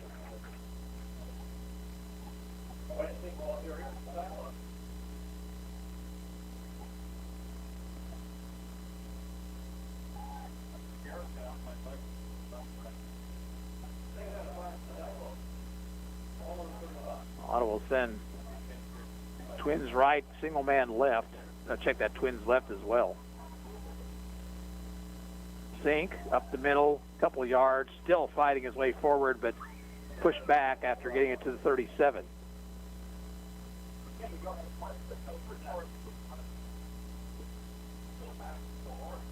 Third and 3. Wellsville's taking the lead on Iola. Eagles 14, Mustangs 6.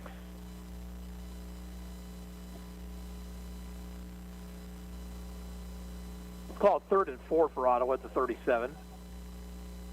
McCullough looks to throw. Out the flat, and the pass a little bit too long there for the intended receiver, Reese Fogel. And a 4th down situation, the Cyclone punt unit will come on.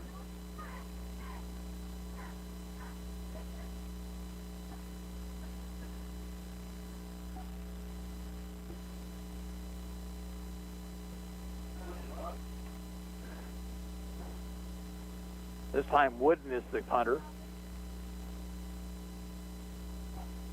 Meade and Mitchell back deep. High kick. Meade catches at the 36. And somehow another came out of a tackle and ended up picking up 13 yards on the return. He was spun almost immediately as he caught the football. Probably should have fair caught it. But instead, he stayed with it, kept his balance, and picked up 13 to the Bronco 49. Lewisburg has tied it up against Rock Creek. 7-7. That game in the second period.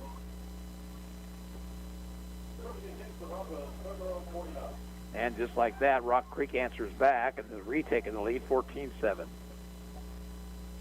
Here it's 27-0 Spring Hill. Pankey rolling out right on first down, looking for time. Now he's going to pull it down and run. He's going to run it out of bounds just inside Cyclone territory at the 49.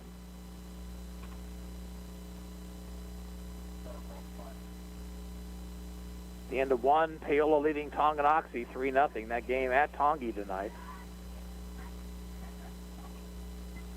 Second down, 8.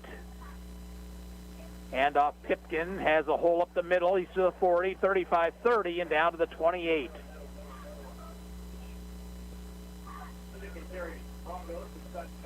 And there's an injured Cyclone down on the field.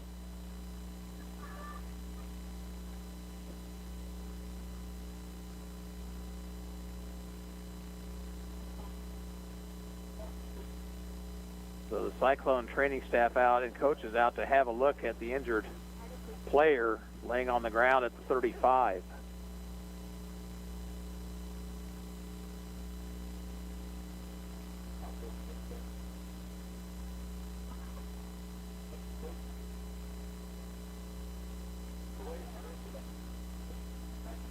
And the player will come off under his own power. In fact, trots off.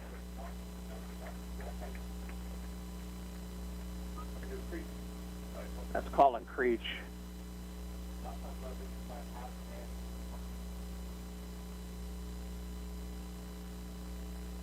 First and 10, Spring Hill at the 33 of Ottawa. 9:32 to play, first half.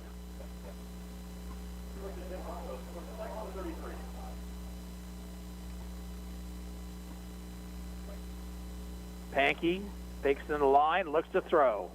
Throws a pass downfield. He's got Knowlton, and Knowlton is going to be out of bounds inside the 10. And was that Knowlton? Yes, it was. It was Zach Knowlton on the catch. He found a seam in the Cyclone defense, and it'll be 1st and goal at the 8.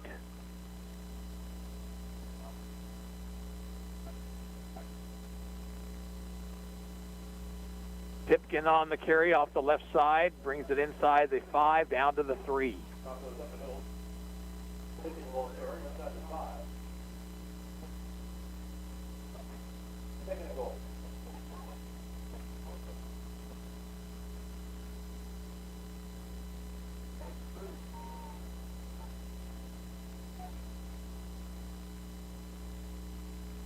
Pankey looks to throw, throws out in the flat to Meade. Meade breaks the tackle, now heads the other direction, and lost the football, scramble for it, and Spring Hill came up with it. It was Knowlton coming from nowhere to dive and fall on the football at the 2.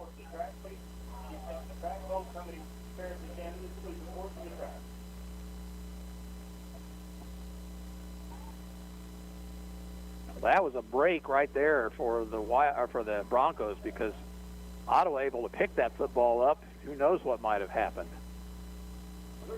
3rd down goal. And it'll be Pankey who keeps, and he trots into the end zone untouched. Touchdown, Spring Hill.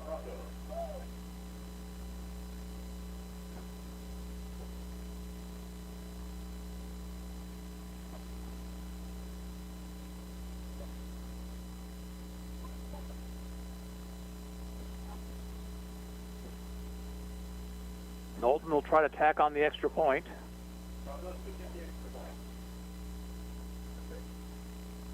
And this is not Knowlton, actually. This is Caleb Chandler. And he puts it through to make it 34-0 with 8:15 to play in the first half. Timeout on the field. We'll pause for 30 seconds. You're listening to Cyclone Football on KOFO. Results matter now more than ever, and Local IQ provides uniquely engaging local audiences, industry-leading technology, intelligent creative design, and insights from nationwide businesses. Talk to Stephen Bradley, 785-242-4700, extension 108. The City of Ottawa makes it easy for you to stay informed and be part of your community by visiting their website, ottawaks.gov. You can sign up for city alerts and city news, report an issue you'd like to see taken care of, even pay your bill online. It's where the city and citizens come together online at ottawaks.gov. 51-yard drive by Spring Hill, culminating in a 2-yard run by the quarterback, Fletcher Pankey. And the Cyclones will once again be back to receive the kickoff.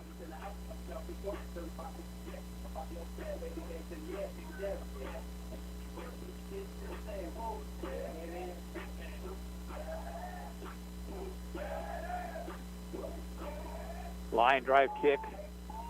Navarro will field at the 2. 10, 15, hit at the 20, and brought down right about there.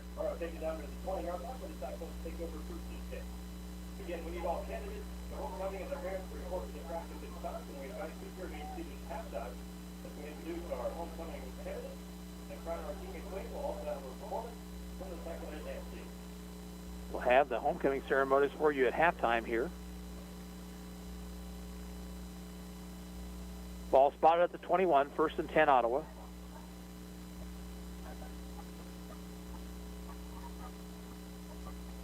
McCullough drops, looks, rolls away from pressure. Now he's going to keep it. 25, 30, down the sidelines, 35, 40, 45, and into Spring Hill territory at the 49-yard line.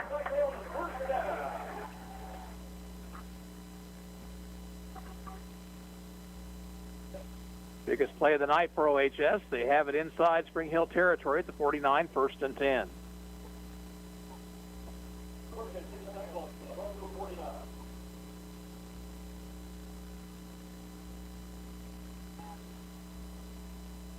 Handoff will go to Sink, and Sink will pick up a couple yards.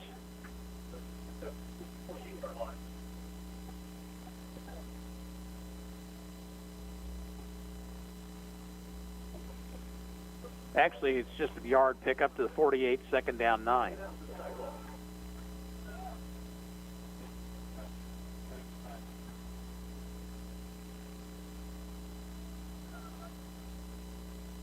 In motion, Navarro. He'll get it on the jet sweep. Fights his way forward for a yard or two. Still on his feet, fighting forward to the 43. Good second and third effort that time by Josue Navarro. Knee went down at the 44, so it'll be third down 5. 6:52 to play in the first half. Spring Hill leads 34-0.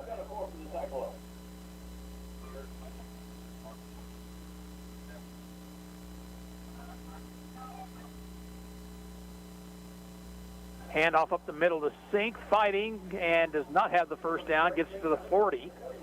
He'll be shy by a yard. A good push that time by Sink.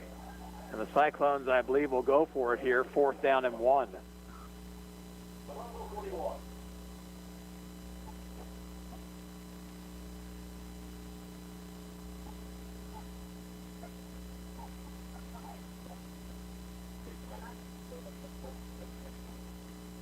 McCullough under center. He'll go with the quarterback sneak, and he's got the first down.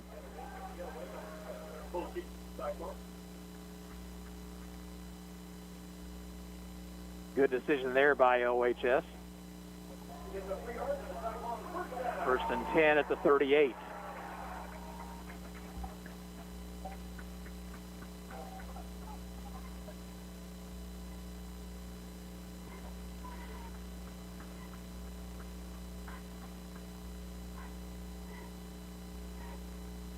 McCullough out with a shotgun.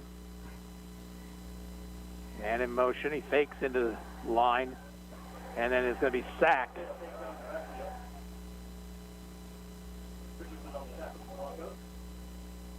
Loss on the play back to the 43. Check that, 44. So a loss of 7.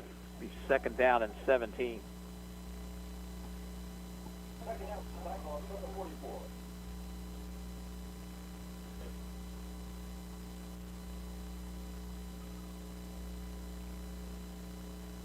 Again to throw, screen pass set up, blockers in front, 40, 35, to the 30, still on his feet to the 25, and down to the 24 goes Wyatt Sink.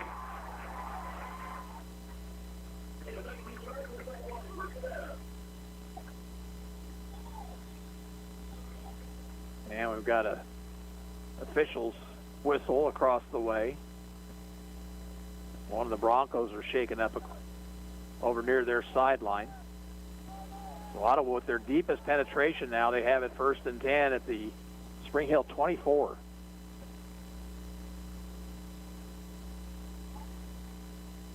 That was a good call right there on the screen.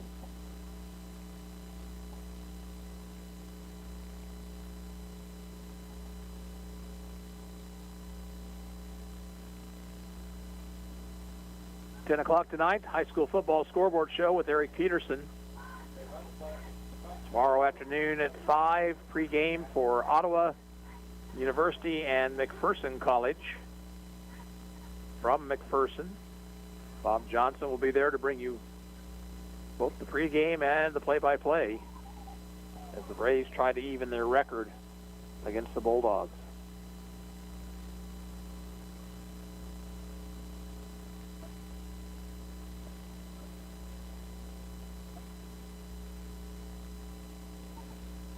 So the injured Spring Hill player has been tended to. Ottawa has it first and 10 at the 24.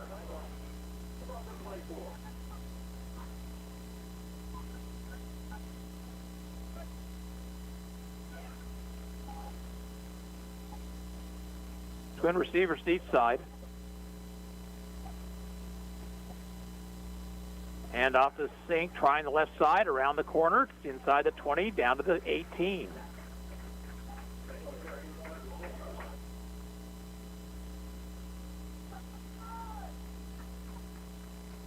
They'll spot him out at the 19, so a gain of 5.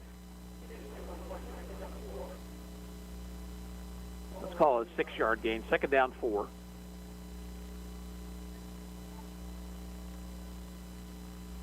Up the middle, Sink pulls his way forward for another 2 or 3.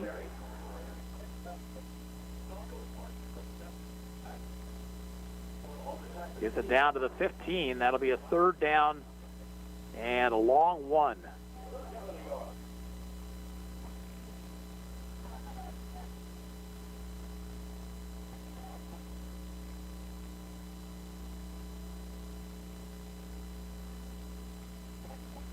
McCullough out of the shotgun. Hands it to Sink, trying the right side to the 15, fighting his way forward to the 12, maybe the 11.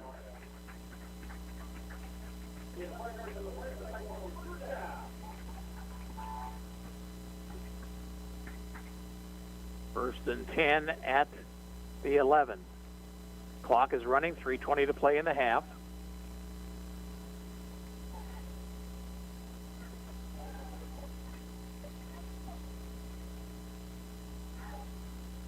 McCullough keeps it, but he's hit in the backfield and dropped for a loss. Reading the play well was Garrett Bauer. And loss back to the 15 will be 2nd and 14.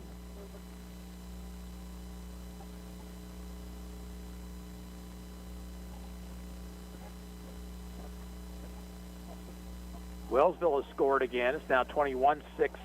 Eagles leading Iola. May have also been a penalty on that last play. Let's check as the officials are talking things over.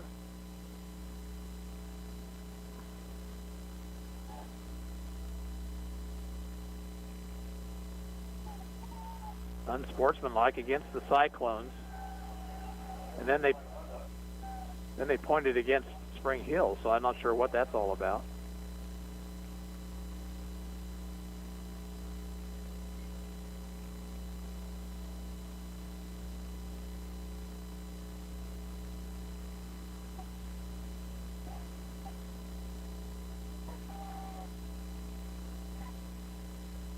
I don't believe Walt Alexander's happy with that call at all.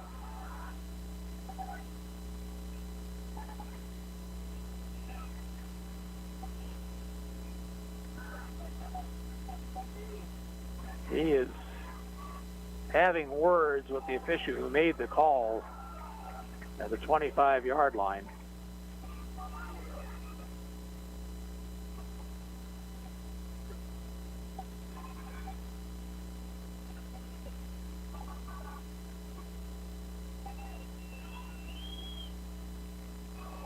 It'll be to no avail, of course.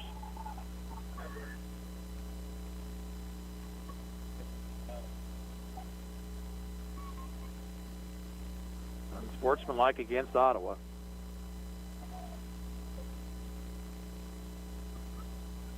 It's going to push it back all the way to the 30. And it's a dead ball foul, so the down will count also.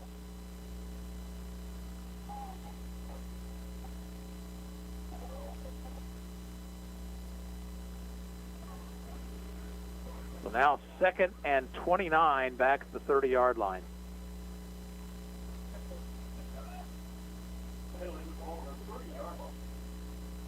And there's a timeout called. Timeout, Spring Hill with 3:01 to play in the first half. They lead at 34-0, and we're back in 30 seconds. You're listening to Ottawa High School football on KOFO. Sports, information, and entertainment in East Central Kansas. KOFO K279CS Ottawa, where keeping you informed comes first. When you have trouble sleeping, it's tough. When kids have trouble sleeping, Mom, I can't sleep. Dad, just one more story? for nights like this, try Vicks Pure Z's Kids. Our great tasting gummies are specially formulated for kids with a unique blend of botanicals and a low dose of melatonin to support their natural sleep cycle. Best of all, they're drug-free and non-habit forming. Help your child fall asleep naturally with Pure Z's Kids Gummies. Consult with a doctor before use. For ages 4 and up.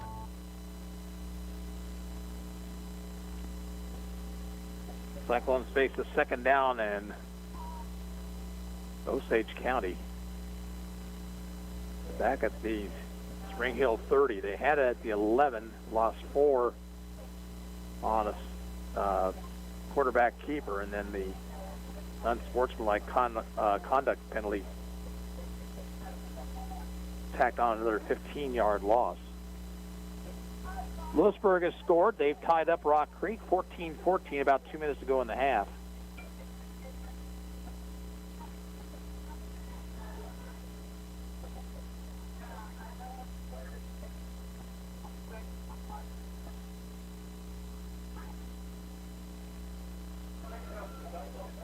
Wooden's now back in the backfield for Ottawa.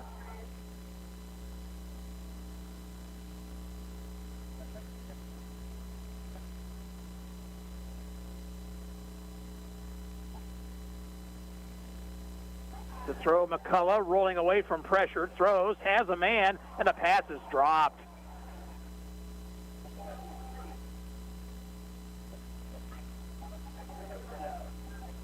Wyatt Sink was the intended receiver, and he just had to go through his arms.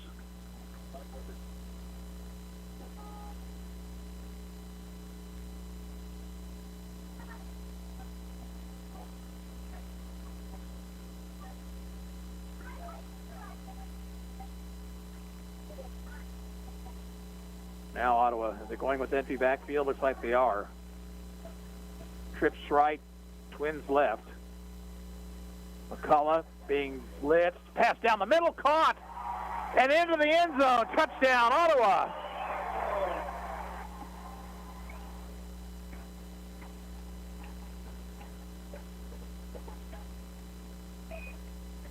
Let's see who that was.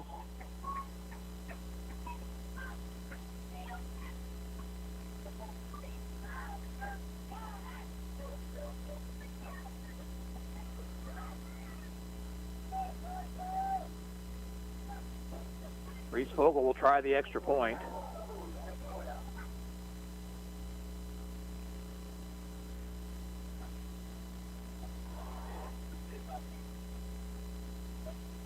Low snap. Kicks away. Kick is good. Time in on the field with 2:49 to play in the first half. The score is now Spring Hill 34, Ottawa 7. Kickoff in 30 seconds. You're listening to Cyclone Football on KOFO. Taco Bell presents a breakfast bedtime story. Go to sleep, my friend, close your eyes and dream. Stop watching this guy play video games on stream. And you over there binging that show, if you go to sleep, you can wake up to a toasted breakfast burrito. Taco Bell has breakfast, and this is your warning. You can't try it if you sleep in tomorrow morning. I know bedtime's lame, but just think, when you awaken, you'll get a Taco Bell toasted breakfast burrito with cheese, eggs, and bacon. At participating Taco Bell locations near you during breakfast hours only. The Cyclones take it in for the score. It was Zion Wooden hauling in the pass and taking it home. Vogel's extra point now makes it 34-7.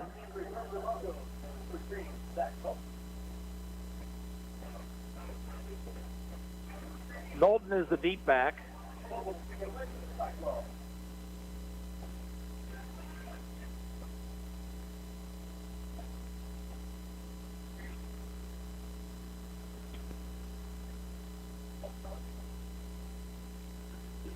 Ottawa got the offense untracked on that last drive. Several nice runs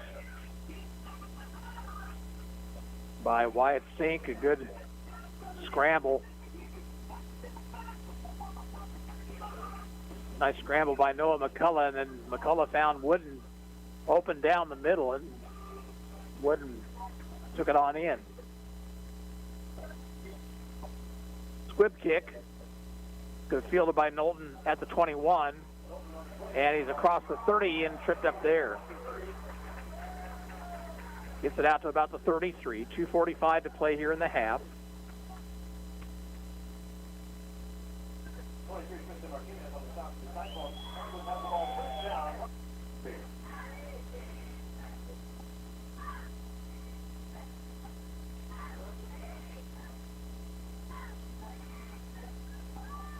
Next week, Ottawa is on the road at Paola, take on the Panthers.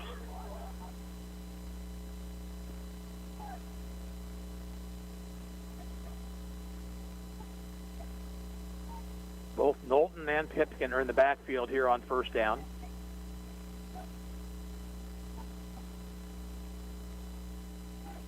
Pankey to throw. Steps up in the pocket. Now is hit. Is going to go down. back at the 32 for a yard loss.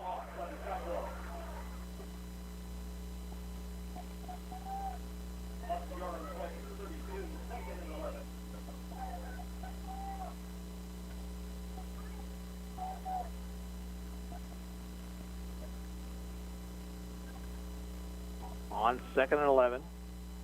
Handoff Knowlton trying to get around the outside right. He's across the 40 down the sidelines and now breaks the tackle. One man to beat. He's going to go all the way. Touchdown, Spring Hill. 68 yards.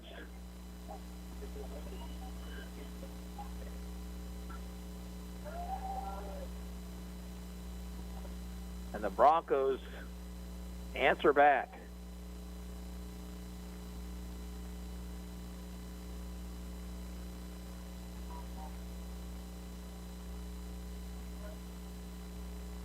Chandler with the extra point attempt. And the kick is up and good. So a 2:03 to play in the first half. The score is now Spring Hill 41, Ottawa 7.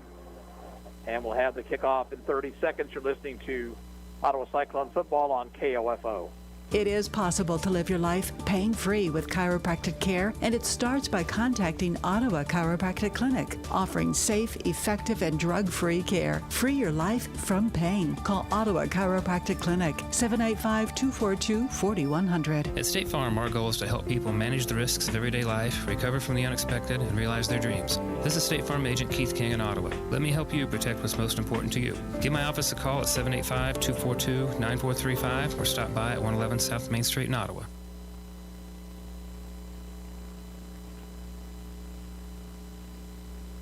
A 68-yard run by Zach Knowlton, his second touchdown of the night. And Spring Hill once again leads by 34 with 2 minutes and 3 seconds to go in the first half.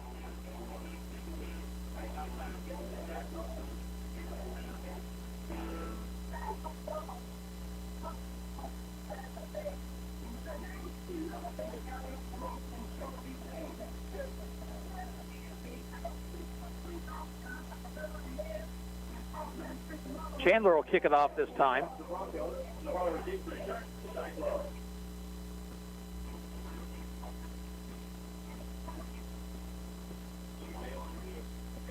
End over end kick. Navarro will come up, taking it to 11. Navarro to the 20, 25, and tackled at about the 31.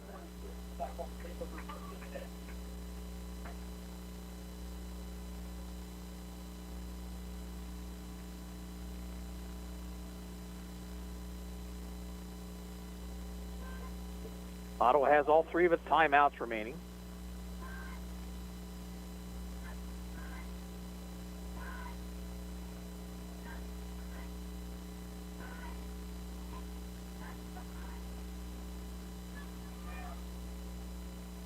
Bit of a problem with the Cyclones with an equipment. Looked like it was McCullough. Play clock's down to 12 as he enters the backfield. Option play, pitch back. Now a pass, and pass short. That was Fogel, I believe, on the end-around pass. He was looking for Navarro, who was streaking down the field, and the pass didn't have enough muster.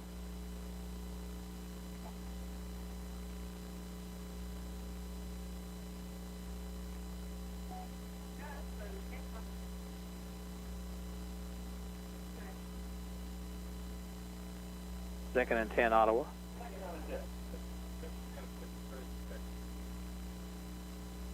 Under heavy pressure, McCullough rolls away from one man, still on his feet, makes a nice move.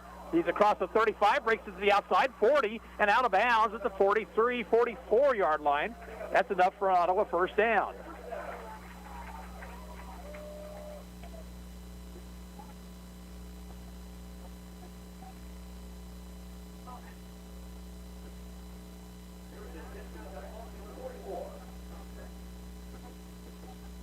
Clock is stopped, 1:40 to play in the half.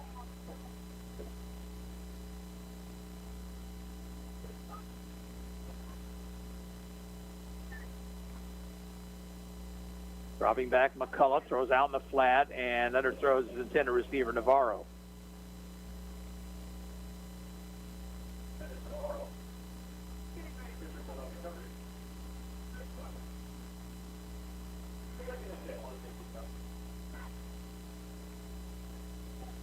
Empty backfield this time.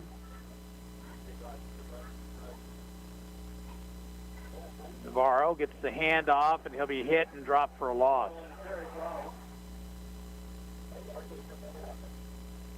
Drop back at the 40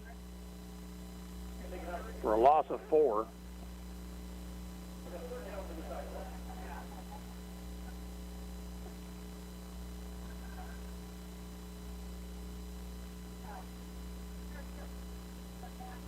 This time Ottawa will have a man lined up in the backfield. Looks like it's Fogle. McCullough across the middle, underthrows his intended receiver. Pass falls incomplete. So it stops the clock with 57 seconds to play in the half, and Ottawa's going to have to punt it.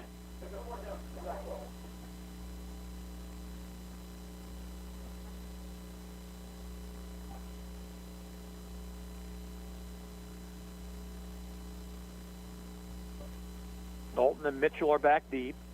Vogel to punt it this time. Gets the snap, gets it away. Line drive kick, bounces. Knowlton at the 28. Knowlton run out of bounds at the 38 for a 10-yard return after a 32-yard punt.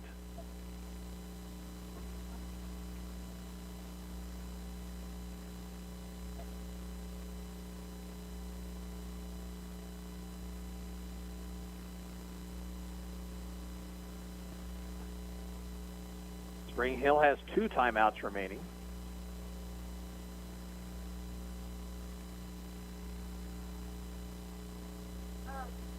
Pankey hands it off to Knowlton. Left side, has blockers in front of him, and he breaks through a hole, 40-35. He's got to take it to the house.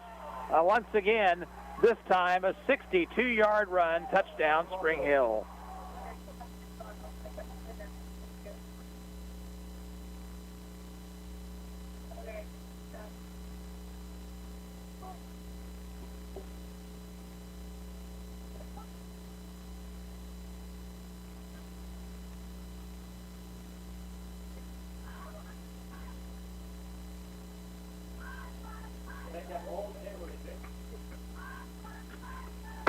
Chandler will try the extra point.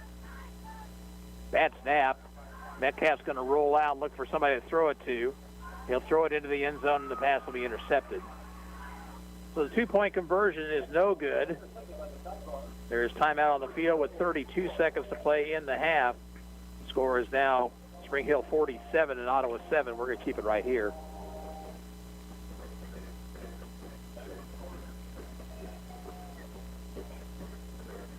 At halftime, the homecoming ceremony for you. And if we have time, a report from the KOFO newsroom.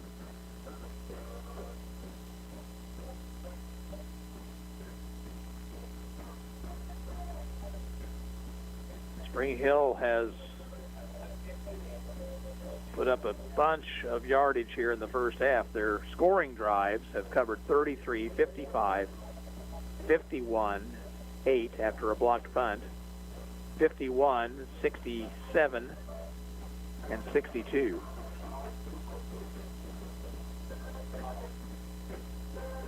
Ottawa's one score coming on a 30-yard pass from Noah McCullough to Zion Wooden.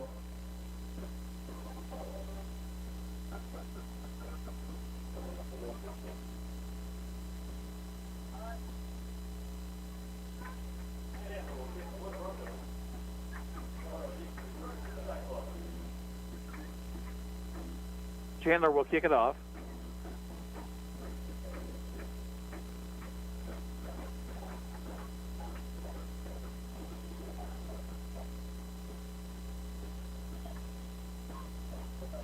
Little pooch kick far sideline, and it's going to finally be fallen on by the Cyclones at the 26. The ball just kind of hung right there along the sideline in play, and finally the up back had to fall on it.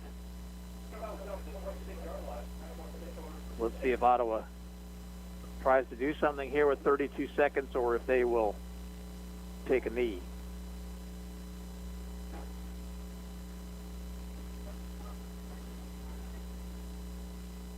With the exception of the one nice drive by Ottawa, it's been all Spring Hill here in the first half.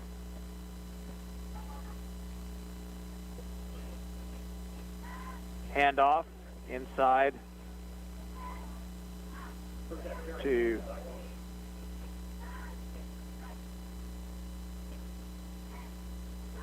that's Sink. Gain of 2.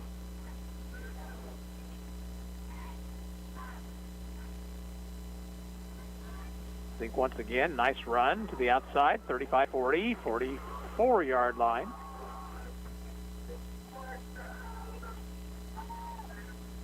Stops the clock momentarily with 5 seconds to play in the half. Now as they move the chains, the clock will start, and that will be the final play of the first half of play. At halftime, the score is Spring Hill 47 and Ottawa 7. We'll be back in 1 minute. You're listening to Cyclone Football on 1220 and 103.7 FM KOFO. Susan, it's so great to finally be able to get together again. Oh, it sure is. And I really appreciate you picking up the bill. I'm happy to. I've got the extra cash. Since we've all been driving so much more again, I've been using Get Upside, the free gas app that pays you cash back for every gallon of gas you buy. Wait a minute. Are you saying you actually get paid cash when you buy gas with the Get Upside app? Yes, up to 25 cents a gallon. Cash back every time I buy gas. Does that actually add up to anything? Some months I make $200 to $300. Wow, that's serious extra cash. I'm downloading the free Get Upside app now. Download the free Get Upside app now in the App Store or Google Play to save up to 25 cents a gallon when you buy gas. Use promo code GREAT for a 25 cents a gallon bonus on your first tank. That's up to 50 cents a gallon on your next fill-up. You can cash out anytime to PayPal or an e-gift card for Amazon and other brands. Just download the free Get Upside app and use promo code GREAT for a 25 cents a gallon bonus on your first tank. That's code GREAT. Well, Spring Hill leads 47-7 here at intermission. Touchdowns, 3 for Zach Knowlton, 2 for Draven Pipkin, Carter Mead, and Fletcher Pankey each have 1. And then Zion Wooden with a 30-yard touchdown reception for Ottawa.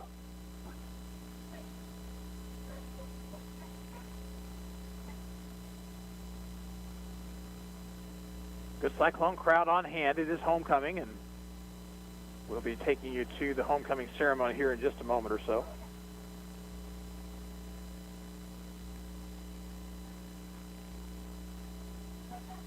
Hope you'll keep your radios tuned to KOFO at 10 o'clock tonight for the high school football scoreboard show. And now here is OHSPA announcer Derek Chappell with tonight's homecoming ceremony.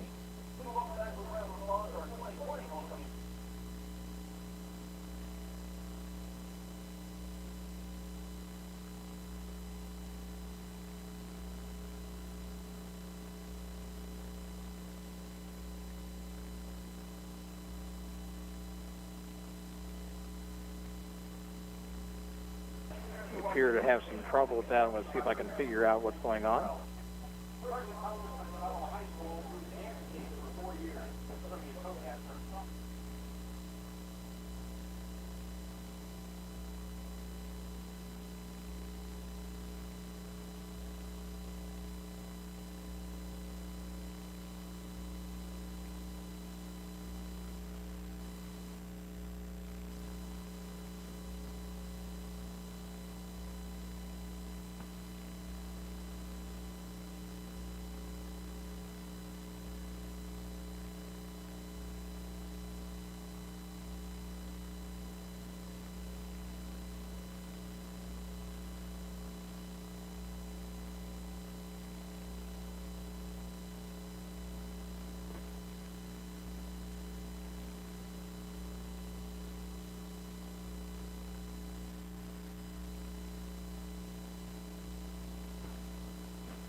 Well, folks, we apologize for the technical difficulties we're having. We're going to send it back to the station now for a couple of minutes, and we'll also have a report from the KOFO newsroom. We'll report back to you on the homecoming activities. After that, you're listening to Cyclone Football on KOFO. Hi, break time?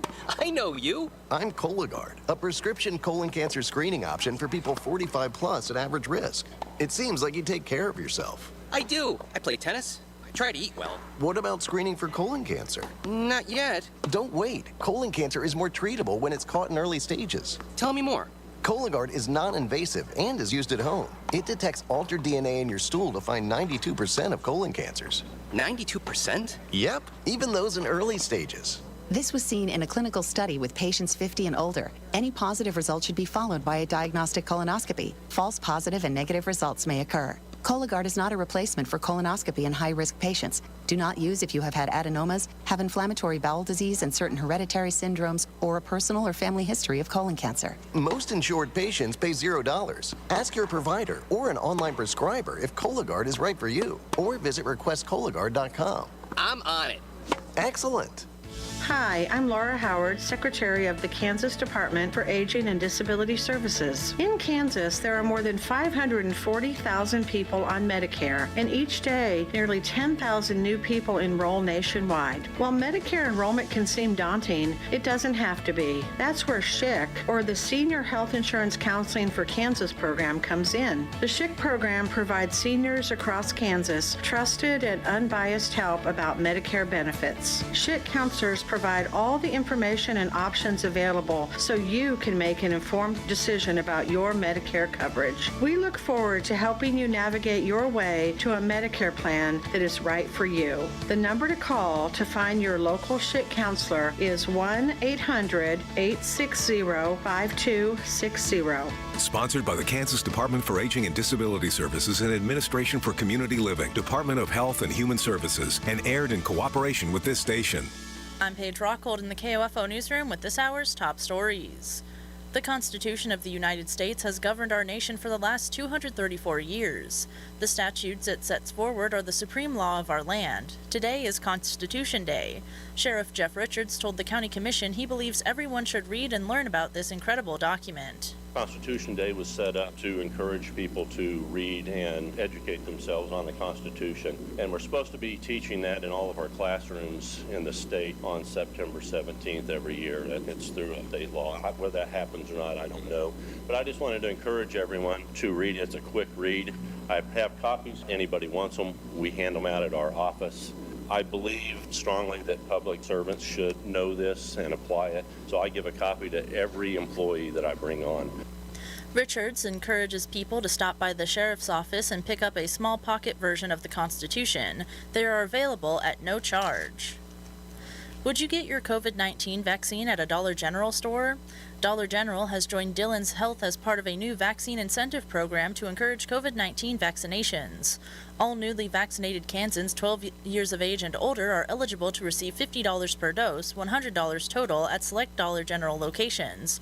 Danielle Norwood has more. Vaccines will be administered in mobile units in the parking lots of the select Dollar General locations. Kansans who receive their vaccines at those locations will receive a form and a pre-stamped envelope after each dose. Once KDHE receives the completed form, a $50 Visa gift card will be mailed to the mailing address provided on the form while gift card supplies last. All Kansans 12 years of age and older are eligible for the $100 incentive, no appointment required. However, don't look for the vaccine at the Ottawa Dollar General store. They are only available in 14 locations, the closest to Ottawa being in Chanute. And now for the exclusive KOFO Weather Center forecast. Tonight, mostly clear with a low of 65. Tomorrow, sunny with a high of 86. Tomorrow night, clear with a low of 65. Sunday, sunny with a high of 86.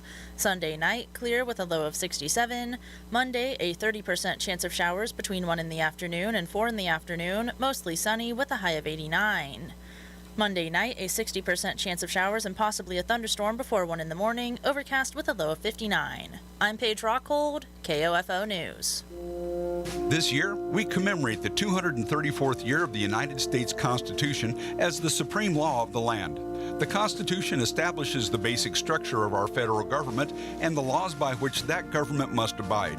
These laws, created by our founding fathers, are the Bill of Rights, the first 10 amendments of the Constitution. In 1955, the Daughters of the American Revolution, the DAR, petitioned the U.S. Congress to pass a resolution to annually observe and commemorate our Constitution. It was passed unanimously, and on August 2nd of 1956, President Dwight Eisenhower signed into law Public Law 915, establishing Constitution Week to be observed each year on the week of September 17th. In observance of Constitution Week, September 17th through the 23rd, please fly our nation's flag with pride, then access a copy of the U.S. Constitution either at the library or on the internet and read it with family and friends. Back here at Ottawa High School, where the homecoming ceremonies have just been completed, your 2021 homecoming queen is Molly McGrath, and the homecoming king is Noah McCullough. And our congratulations to them, and also congratulations to all of the homecoming royalty here for 2021. Take a look at this game scoring-wise. Spring Hill leads it on the scoreboard 47-7. Ottawa fumbled on their first play from scrimmage. Spring Hill recovered, drove it 33 yards, and scored on a 9-yard pass from Fletcher Pankey to Zach Knowlton. Knowlton added the extra point to make it 7-0 Spring Hill. Then after an Ottawa punt, Spring Hill got it back, took it 55 yards for the touchdown. Draven Pipkin, 7-yard run. 2-point run after a botched snap was no good. It was 13-0 Spring Hill. Broncos scored one more time late in the first period on a 2-yard run by Carter Meade. Knowlton's extra point made it 20-0 at the end of the first period. Spring Hill then tacked on two more scores. An 8-yard run by Pipkin capping off a short drive after a blocked Ottawa High punt. And Pankey on the quarterback keeper taking it in from 2 yards out to cap a 51-yard drive. And then the Cyclones got on the board. They took it 83 yards, nice drive, and they got it to the end zone on a pass from Noah McCullough to Zion Wooden that covered 30 yards. Reese Fogel added the extra point to make it 34-7 at that point. But in the last 2:03 of the half, Spring Hill scoring twice, and both times it was the senior Knowlton. He went 68 yards for a score. Extra point by Caleb Chandler, and then after Ottawa had to punt it after trying to get down the field themselves, Knowlton with a 62-yard run. And that's where we stand here at halftime. Spring Hill on top, 47-7. We'll be back in a couple of minutes. You're listening to Ottawa Cyclone football on 1220 and 103.7 FM KOFO. Liberty Mutual Insurance Company presents and Doug. And we're back with Limu, Emu, and Doug for the final question. Category is things you climb. All right, Limu, what do you think? You sure? We're going with Liberty Mutual customizes your car insurance so you only pay for what you need. Oh, so close. We were looking for stairs. Huh. Only pay for what you need. Liberty, liberty, liberty, liberty. Ottawa High School is proud to partner with Kansas State Bank to sponsor the Ottawa High Student of the Week. Those recognized are chosen by Ottawa High staff for their outstanding performance in one or more areas, including academic achievement, student leadership, athletic performance, community outreach, school spirit, and overall modeling of positive behavior at Ottawa High School. The faculty and staff at Ottawa High are proud to have our community support the students in their chosen activities. Creating tomorrow's problem solvers today. That's Ottawa High School. Go Cyclones! The Franklin County Emergency Communications Center, Franklin County Sheriff's Office, Ottawa Police Department, and Wellsville Police Department would like to invite you to protect yourself from scams and fraud. No law enforcement agency or government entity will ever call to tell you that you have a warrant. No legitimate business or government entity will accept gift cards as payment for anything, including fees, bonds, or taxes. Consider it a scam if someone you don't know is asking you to purchase a gift card, and never give out any personal information. When it comes to being scammed, it is only appropriate to call law enforcement to report when you have lost property, money, or your identity has been stolen. Don't underestimate what scammers will do and say to you in order to get your information or money. When making online purchases, use caution, even when using trusted buyers or sellers. Use public parking lots or highly visible locations to exchange goods, and use verified secure digital currency exchanges. Protect personal information. The identity saved could be your own. Brought to you by the Franklin County Emergency Communications Center and KOFO Radio. Have you ever thought about why listening to the radio is better for you than spending all your time staring at your phone?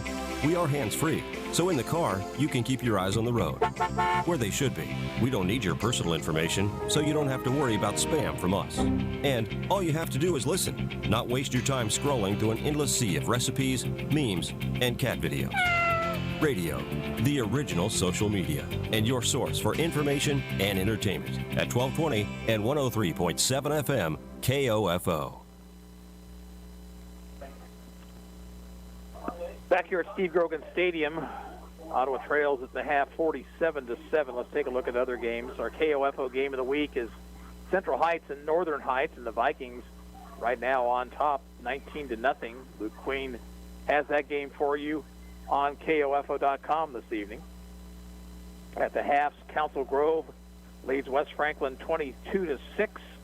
Also at the half, Wellsville 28, Iola 6. So Wellsville looking for its third consecutive win. Central Heights looking to move its record to 2-1. West Franklin trying to get into the win column. Other games that we have scores on, Eudora leading Bonner Springs 34-14. The last score we had on Piper Leavenworth, the Pirates were on top of the Pioneers 8-0. At halftime, Rock Creek hosting Lewisburg tonight, 21-14. The Mustangs have the advantage. And Paola leads Tonganoxie, that game 13-10 at the half. Crest is at Maridazine Valley this evening. We have no score to report to you on that one, nor do we have anything on Mission Valley at Osage City or Olpe at Linden. A couple of games tomorrow. Osawatomie is at home to Burlington.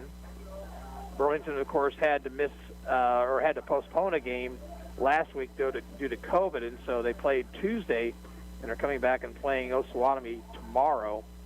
And Santa Fe Trail kind of in the same boat. They played Tuesday against Burlington, so they were able to schedule with Anderson County to play that game tomorrow in Garnett.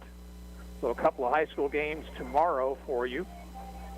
Here it's 47-7, Spring Hill with the lead at intermission. Let's take a look at the Cyclone sports calendar for you. Tomorrow, volleyball is on the road at a tournament at Rossville, hosted by the Bulldogs. Tuesday, boys soccer is on the road at Baldwin, while volleyball will host Lewisburg. Girls golf on Wednesday at the Paola Invitational. Thursday, volleyball hosts a triangular here at the high school, while boys soccer also at home taking on the Lewisburg Wildcats. Next Friday night, the Cyclone football team will be on the road over at Paola. Game against the Panthers, 7 o'clock kickoff, 6:40 pregame following Friday Night Lights right here on 1220 and 103.7 FM. Tonight at 10 o'clock, the high school football scoreboard show with your host, Eric Peterson. He gets you around the state in the way of scores and reports from radio stations all over the state, including ours. So we'll be reporting scores that we have, of course, as well as trying to give a report on this game and also that Central Heights, Northern Heights contest. Tomorrow at 5 o'clock, pregame for the Ottawa University Braves as they take on the McPherson Bulldogs in a KCAC matchup. Kickoff is scheduled for 6 o'clock from McPherson. And don't forget, every Tuesday night following the 7 o'clock news, the Kent Kessinger Show, broadcast live from Primetime Grill in South Ottawa. Lots of sports this time of the year right here on KOFO. And here it's 47-7, Spring Hill leading at the half. And we'll be back with after this 2-minute break. You're listening to Ottawa Cyclone football on 1220 and 103.7 FM KOFO.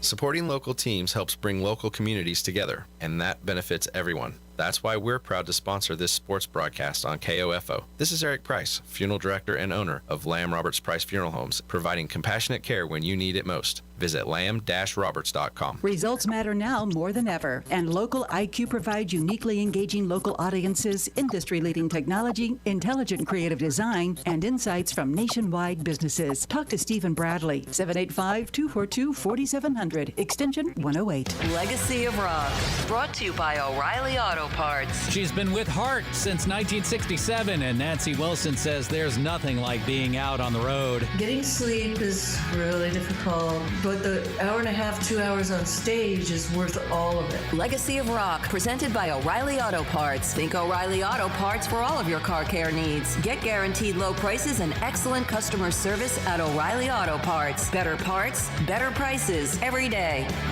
Today's job market is full of demand for skilled trade workers. Electricians, welders, mechanics, these and other trades are the backbone of every community. They're also a huge part in making sure the Army National Guard is always fulfilling its mission of service to our country and communities.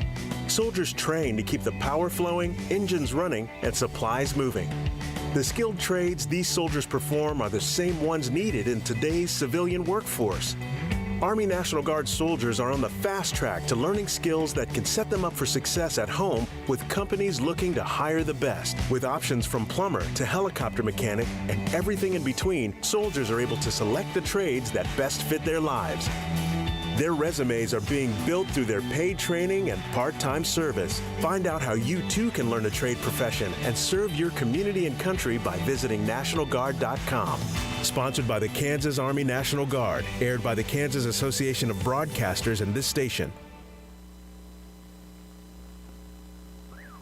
Both teams back out on the field as we get ready for our little 3-minute stretching time here, getting everybody ready for the second half. Again, Spring Hill led 20-0 at the quarter. Ottawa to get on the board late first half, but then after that, Spring Hill scored 2 more times to lead it by 40, 47-7.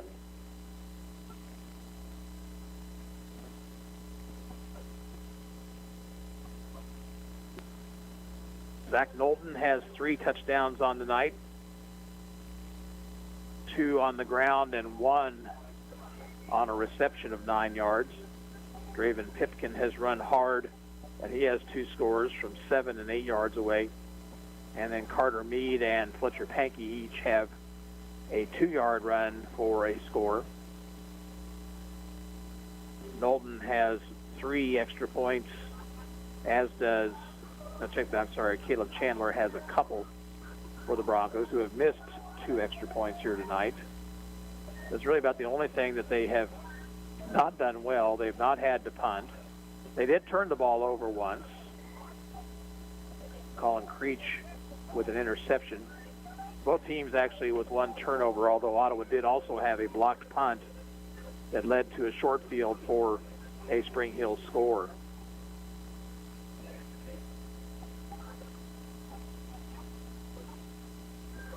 So from here, try to figure out what you can take on a positive level in the next week's game against Paola. Cyclones will kick it away here to start the third period, as Spring Hill won the toss, elected to defer, and then recovered a fumble on the very first play from scrimmage.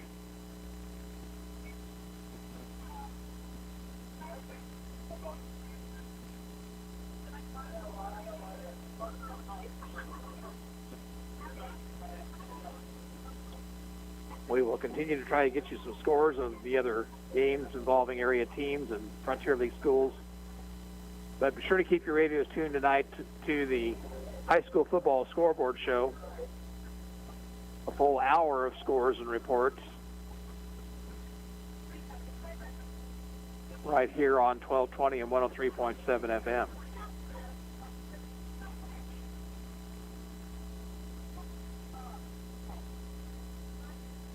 Cyclones will kick it away. They'll move left or right here in the third period. The wind has picked back up, but this time blowing somewhat out of the north, which means it's blowing across from the Cyclone sideline across the way towards Spring Hill.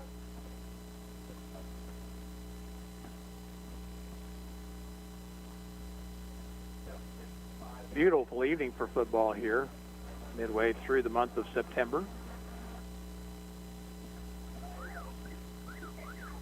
Ottawa's next home action 2 weeks from tonight.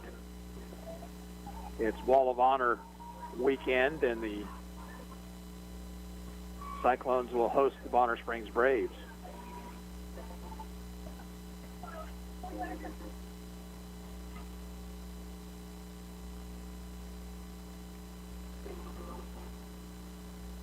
Zach Knowlton will be back deep for Spring Hill. Reese Vogel will tee it up.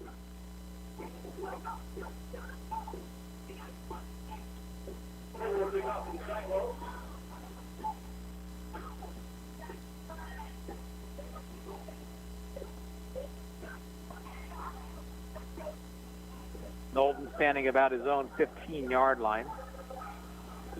Not sure if they expect the Cyclones to try that little pooch-style kick or not. They have three up-backs standing at about the 30.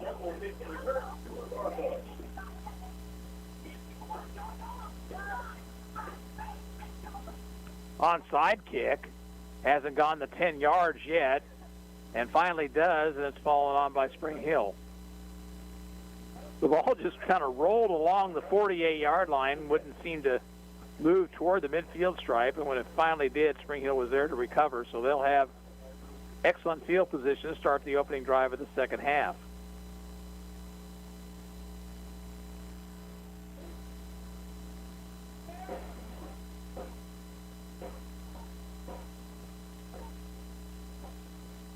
Looks like we will see the starters here early. Pankey's the quarterback. The running back is Pipkin.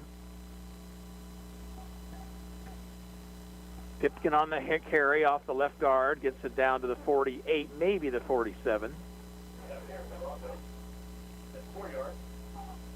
Picks up about 4 to the 47, so second down, let's call it 6.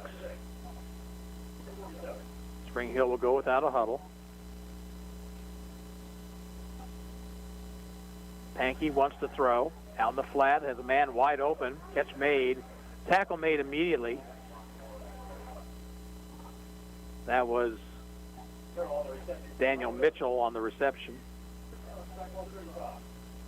Spring Hill has a first down at the Ottawa 35-yard line.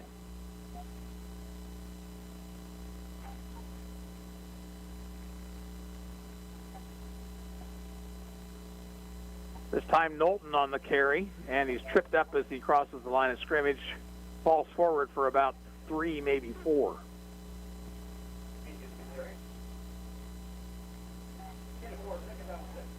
Check that. That was not Knowlton. It was Meade. Twin receivers to each side. Pipkin goes in motion left. Stepping up in the pocket is Pankey. He'll throw, and he'll throw it out of over the head of Pipkin, incomplete. So now a 3rd and 5 situation at the 31. 3rd and 6, I should say.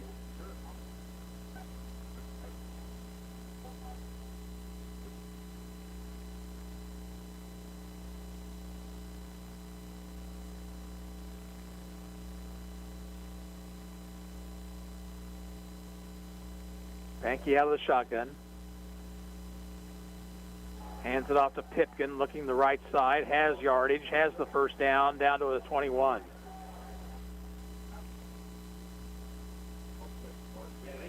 Tackle was made by Aaron Quillen for the first down at the Cyclone 21-yard line.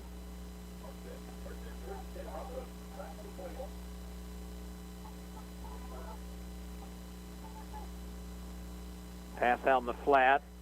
That's Meade breaking one tackle, getting about 5 to the 16, actually to the 15 for 6.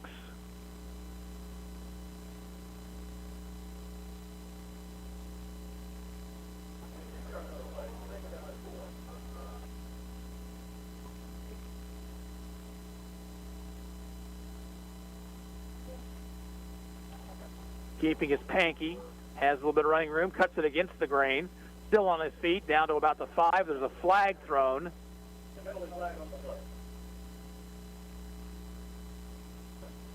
Pankey got the first down, but the penalty's going to be against Spring Hill.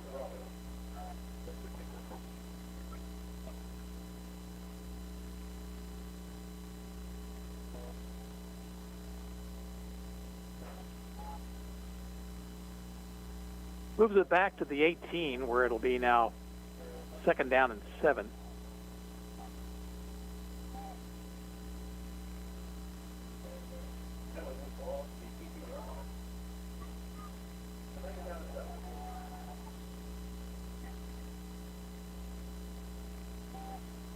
Pankey wants to throw, steps up in the pocket, now is going to be hit behind the line and dropped for a loss.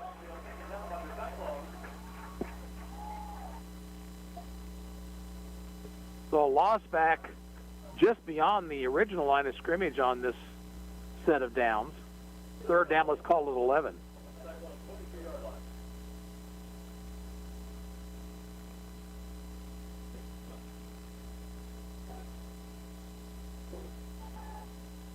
It's Knowlton trying to get to the outside and does.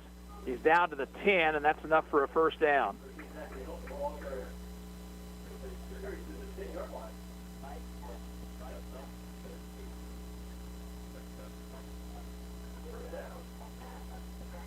So first down and goal right at the 10.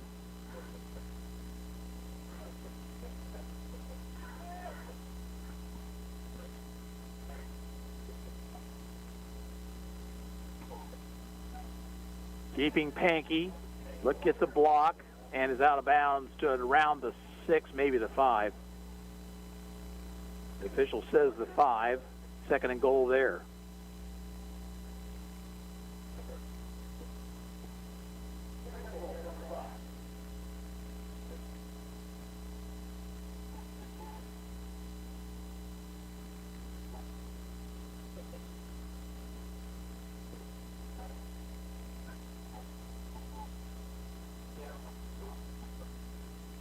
Pipkin, the man behind Pankey, and there's early movement.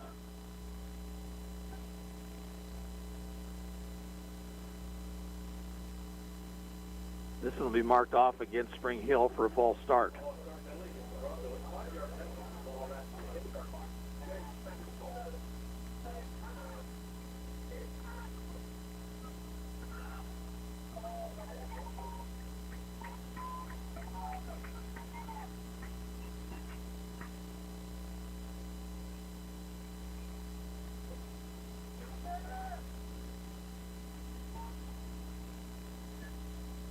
On 2nd and goal, Pankey keeps, rolls, looks to throw, now does throw against his body, and he has Mitchell in the end zone. Touchdown, Broncos.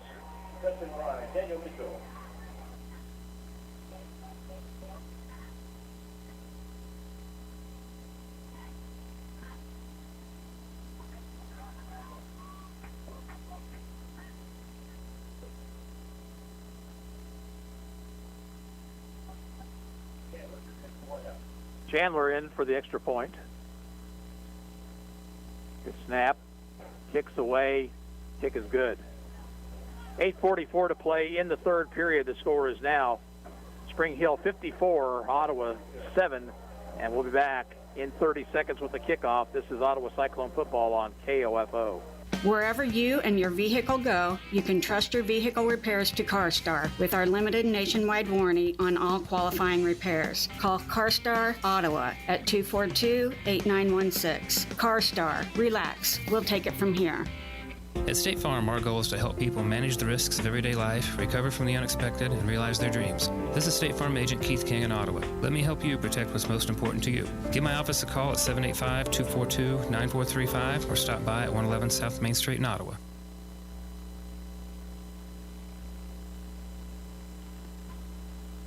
A 51-yard drive to start the second half by Spring Hill after Ottawa tried the onside kick. This time it was Fletcher Pankey finding Daniel Mitchell from 10 yards out for the touchdown. Bonner Springs has scored, but Eudora still leads 34-21 in that one. That game in the 3rd period. Chandler will kick off. High, short kick. going to bounce. Navarro will field at the 18. Navarro looking for an opening, gets it across the 30 and still on his feet to the 32.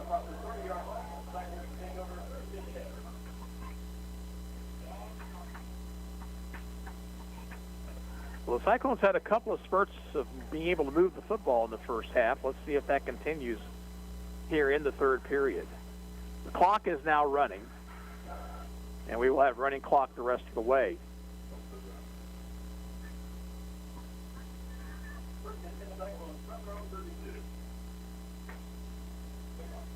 Looks like Sink in the backfield with McCullough. He's going to throw out in the flat, has Navarro. Navarro 35, Navarro out to the 38. He's trying to strip the football from him, but are unsuccessful. And that'll be a gain of about 6.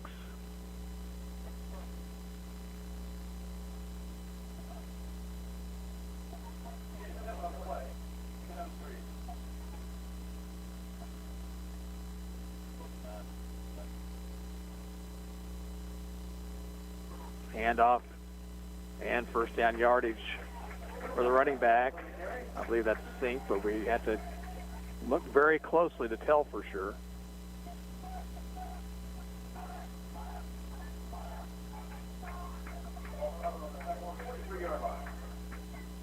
First and 10 at the 43. McCullough will throw out in the flat to Hart. Brett Hart makes the catch, but he's going to be stopped on a good open field tackle for a loss of a yard.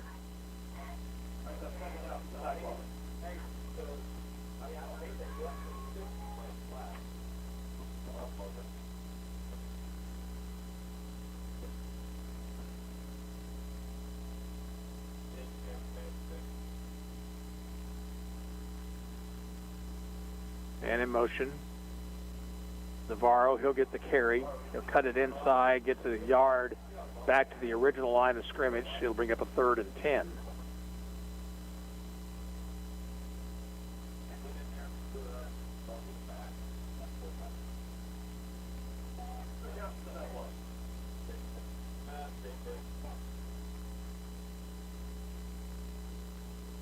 Rolling left is McCullough. Throws. Pass is incomplete. Intended out in the flat for Navarro. And it'll be 4th down.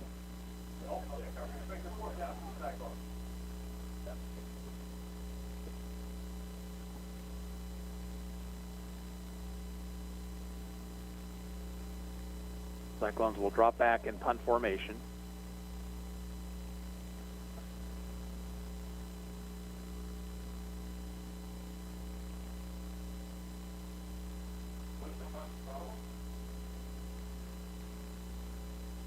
Zion Wooden gets the kick away, end over end kick, fielded at the 27-yard line by Mitchell, and you'll get it out to the 40 for a 13-yard return. The kick was 35 yards. So now let's see what Spring Hill does here with a running clock in the third period, leading by 47. You would imagine that the starters would be done, but maybe not.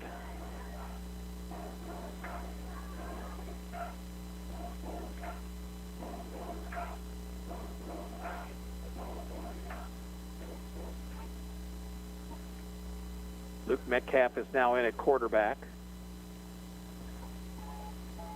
Looks like the running back is Colton McCanna. He'll get the carry off the left side, finds an opening, gets it across the 45 and out to the 48. In on the play of 8, 2nd and 2.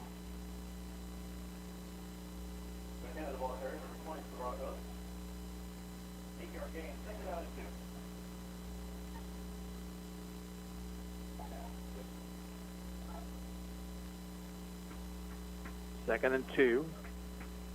McCanna again hit at the line of scrimmage, stopped shy of the first down at about the 48.5.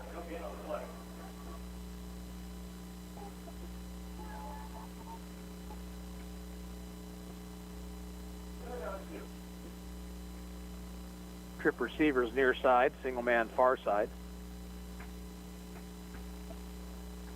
And Ottawa jumped again. Goodness.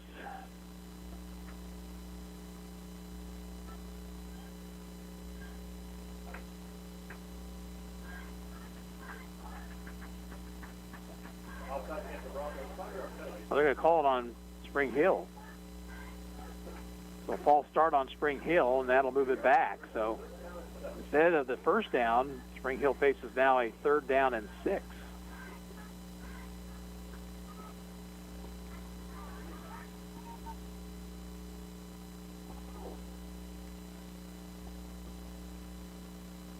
Metcalf rolling right, looking to throw. Has a man open. The catch made in Ottawa territory at the 43. Brought down immediately. The first down yardage on the pass to Kelson McAllister.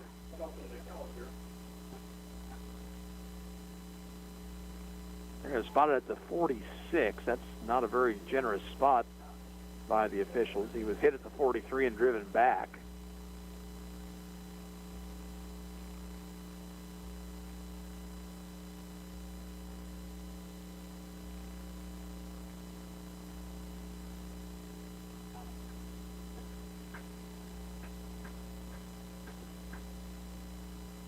Handoff McKenna.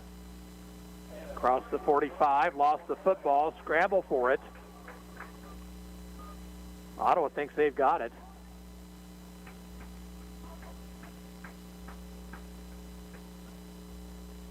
They do not. Gain of 2 on the play, 2nd and 8.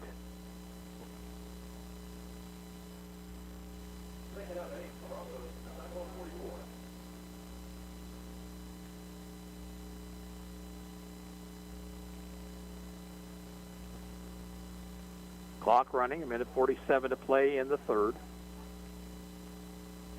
Spring Hill leads 54-7.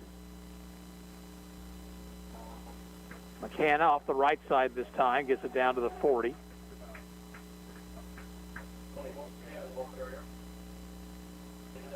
That'll bring up a 3rd and 4.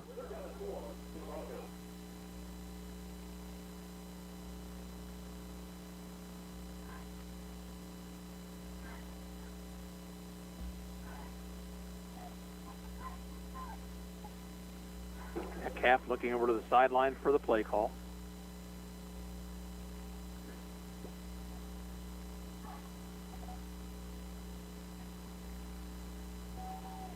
And whistle and a flag. Looks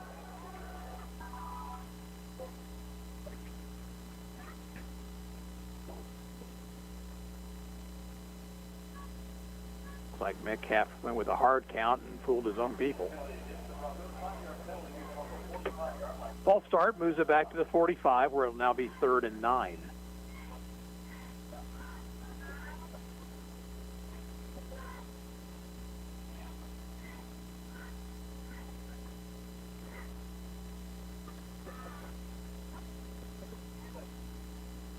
Ottawa showing blitz. Metcalf to throw, has a man open, but the pass is incomplete.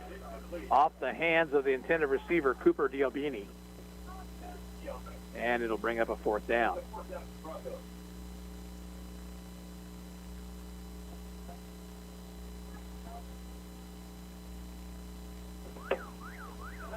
And that is the end of the 3rd period. The score at the end of 3, Spring Hill 54, Ottawa 7. We'll have the 4th quarter for you in a minute. This is Cyclone Football on 1220 and 103.7 FM, KOFO. Sports, information, and entertainment in East Central Kansas. KOFO K279CS Ottawa, where keeping you informed comes first. It's always exciting when your Kansas City Royals take the field. And with fans in the stands once again, it's even better in 2021. KOFO and our longtime title sponsor of Royals baseball, State Farm agent Ryan Disbro, and our game sponsors make it possible for you to hear the boys in blue, home and away, all season long. We encourage you to shop with our sponsors as the best way to be together Royal this season. We're proud to be your sports source and home for Royals baseball in East Central Kansas. 1220 and 103.7 FM, KOFO. Whether you're getting a jump start on school shopping or looking for a new style to be adventurous with, we've got you covered with the latest Vera Bradley designs at Sutton's Jewelry. Hi, this is Lindsay Sutton, reminding you that Vera Bradley is the leading designer of women's handbags, luggage and travel items, fashion and home accessories, and unique gifts. When you see a Vera Bradley design, you know you're getting the latest, hottest, and most desired fashion accessory out there. And we've got them at Sutton's Jewelry, 213 South Main in downtown Ottawa. You've got it made at Sutton's Sutton's Jewelry. As we begin the fourth quarter, 4th and 9 for Spring Hill, and they will drop Caleb Chandler in punt formation. First time they have had to punt this evening. Tiernan Reed Cox, I believe, is back deep. Bit of a high snap, but lots of time for Chandler, who gets the kick away. Far sideline, it will roll out of bounds at around the 15. In fact, they're going to mark it right at the 15, it appears. A few scores to update for you. Eudora now leads Bonner Springs 40-21. Lewisburg has taken the lead over Rock Creek. Wildcats lead the Mustangs 28-21. And Wellsville with another impressive performance, beating up on Iola tonight 42-6 on the road.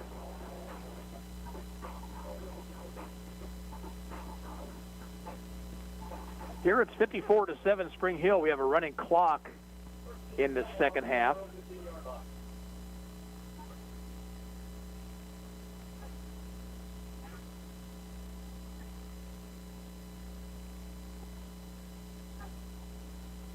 Hand off to the second man through it. A nice opening and a good run across the way.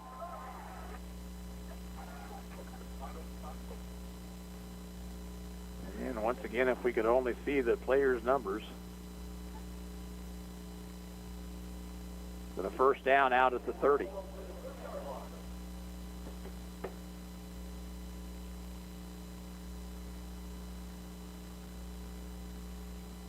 Keeping is the quarterback and lost about 3. And now a flag thrown in from the back judge well after the play was over.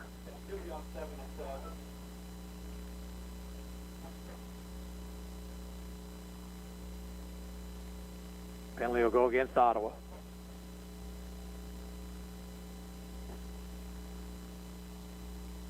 Personal foul against the Cyclones.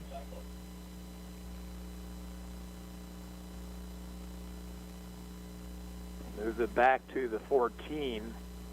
It was a dead ball foul, so it will be second down now and 26.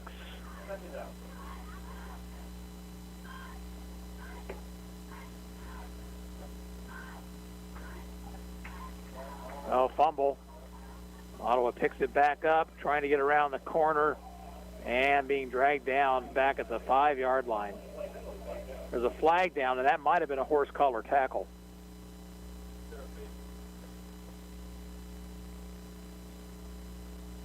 And it's a horse collar against Spring Hill.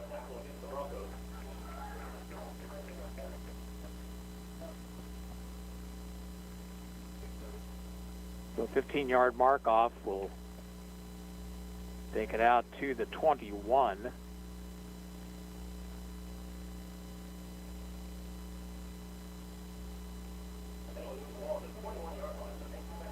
Wooden is in the backfield behind McCullough.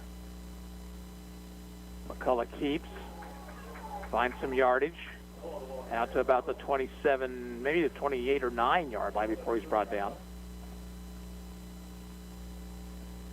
So now Ottawa faces a 3rd down and 12.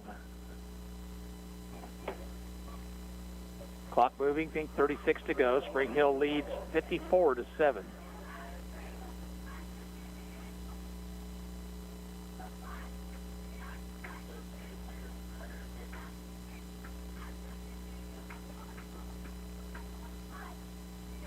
The throw, pass out in the flat, caught by Fogle. Fogle looking to break tackles. He'll get to the 35, but no farther. And it'll be 4th and 5. At this point, I'm not so sure you just don't go ahead and go for it.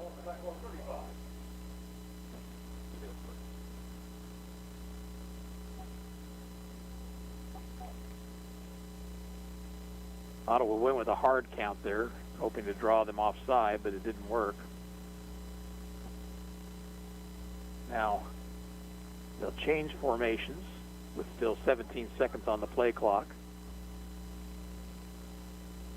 4th and 5. Pass out in the flat is overthrown, intended for Navarro, and Ottawa's going to turn it over on downs.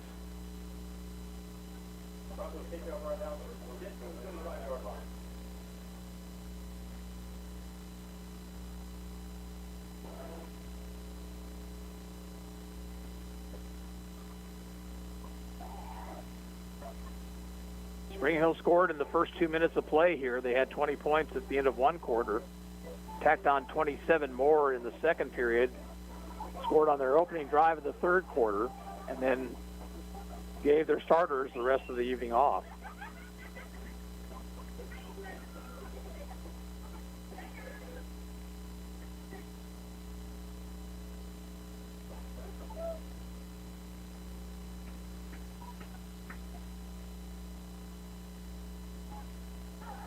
First and 10 for Spring Hill.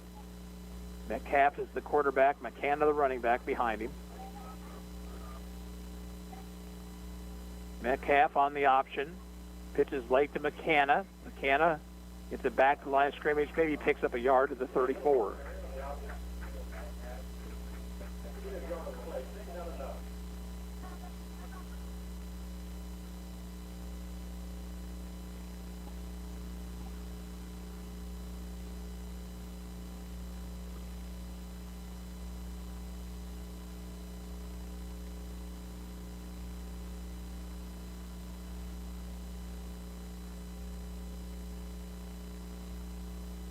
This time McCann to the left of Metcalf. Man comes in motion. They'll give it to him on the jet sweep.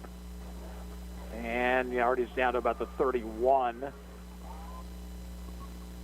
for the ball carrier that we don't have in our program.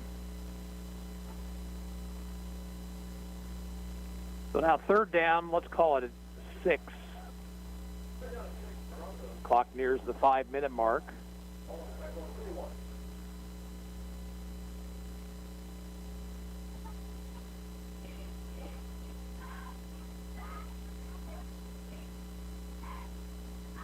Hand off McCann. Fights down to around the 27, maybe the 26. He's shy of the first down. And it'll be fourth down and a couple.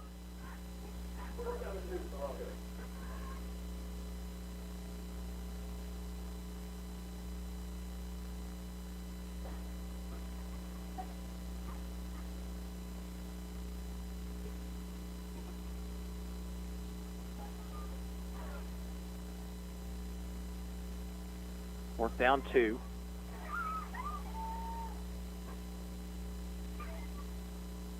Keeping is Metcalf, trying to turn the corner. He'll be hit and dropped for a loss. Ottawa gets it back.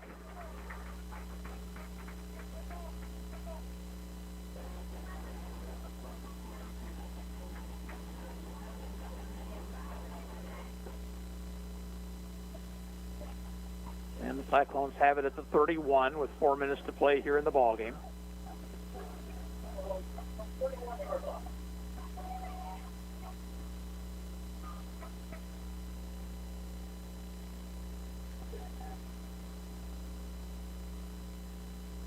Wooden off the middle, and not much there.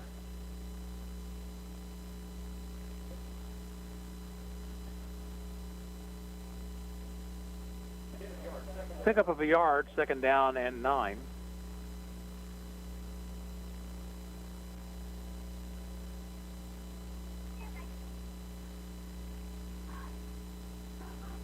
Keeping is McCullough. Breaks one tackle, but can't break another one. No gain on the play, third down and 9.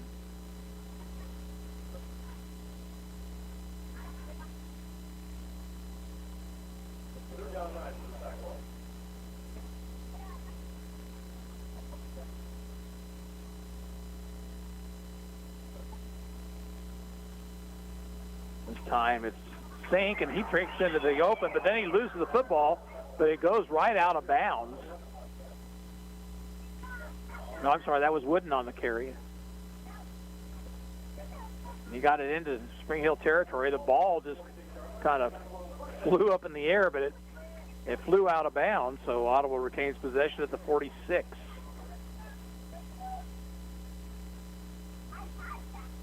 Option left, pitch to Navarro. Navarro gets a few yards down to the 43.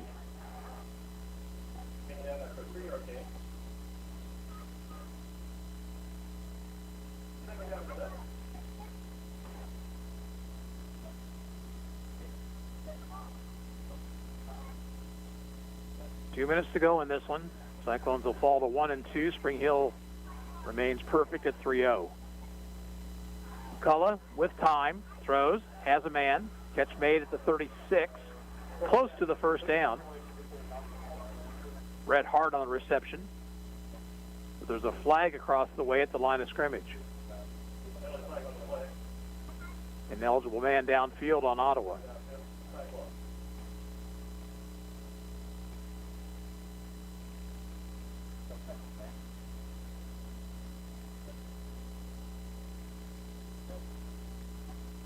So a 5-yard penalty still remains second down, but second down 12.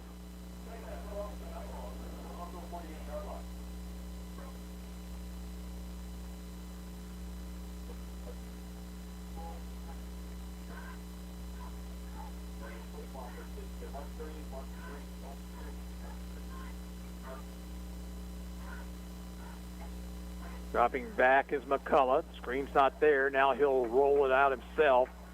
Look for some yardage. Gets it back to around the 45 before he's brought down. And a flag down.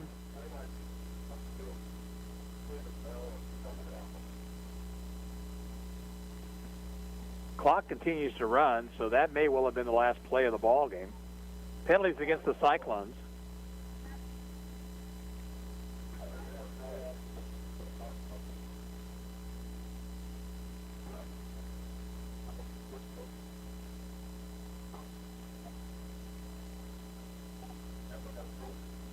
Now second down and 20. Let's see if Ottawa will get one more play off. 10 seconds to go.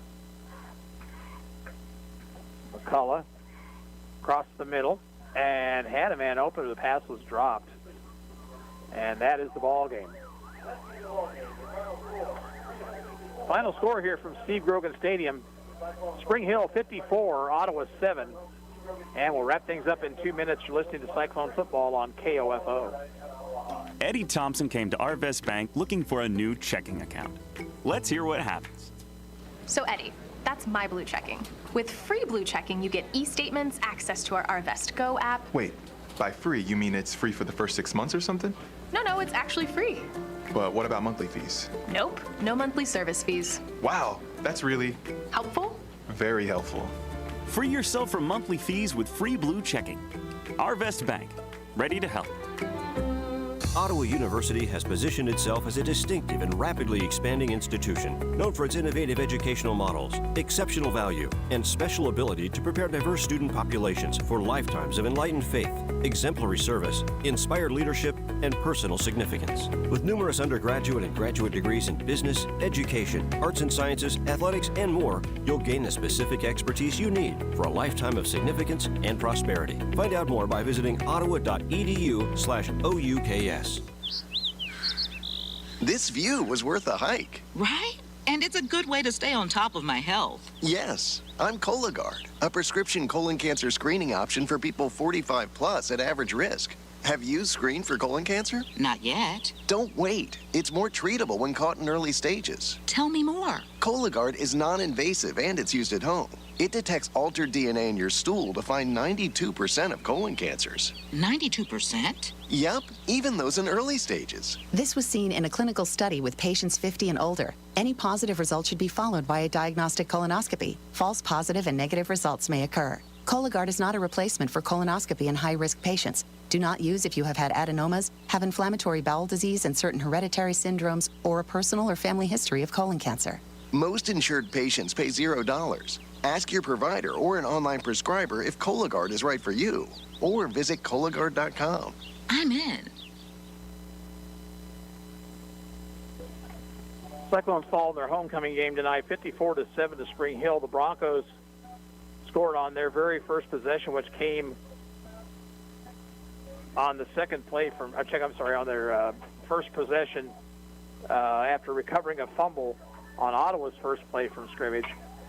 It was Zach Knowlton with a 9-yard touchdown pass from Fletcher Pankey. Then Spring Hill scored on their next drive, capping it off with a 7-yard run by Draven Pipkin. Carter Meade joined the touchdown parade late in the first with a 2-yard run. That was a 51-yard drive. Then Spring Hill tacked on 27 more points in the second period, an 8-yard run by Pipkin, Pankey with a 2-yard run. Then Ottawa got on the board with just under 3 minutes to play in the half. They drove it 83 yards, scored on a 30-yard pass play from Noah McCullough to Zion Wooden. But Spring Hill scored 2 more times in the final 2:03 of the half. Both times it was Zach Knowlton, a 68-yard run, followed that up with a 62-yard run. 47-7 at the half, and Spring Hill capped off the scoring on their opening possession of the third period, a 10-yard pass play from Pankey to Daniel Mitchell. And that's our final this evening, 54-7. Cyclones now 1-2 on the year, and Spring Hill is 3-0. We're back next Friday night. We're over in Paola as the Cyclones take on the Panthers. 7 o'clock kickoff, 6:40 pregame. Join us next week for Cyclone football. Again tonight, Spring Hill beats Ottawa 54-7. This is Gary Bateman saying so long from Steve Grogan Stadium.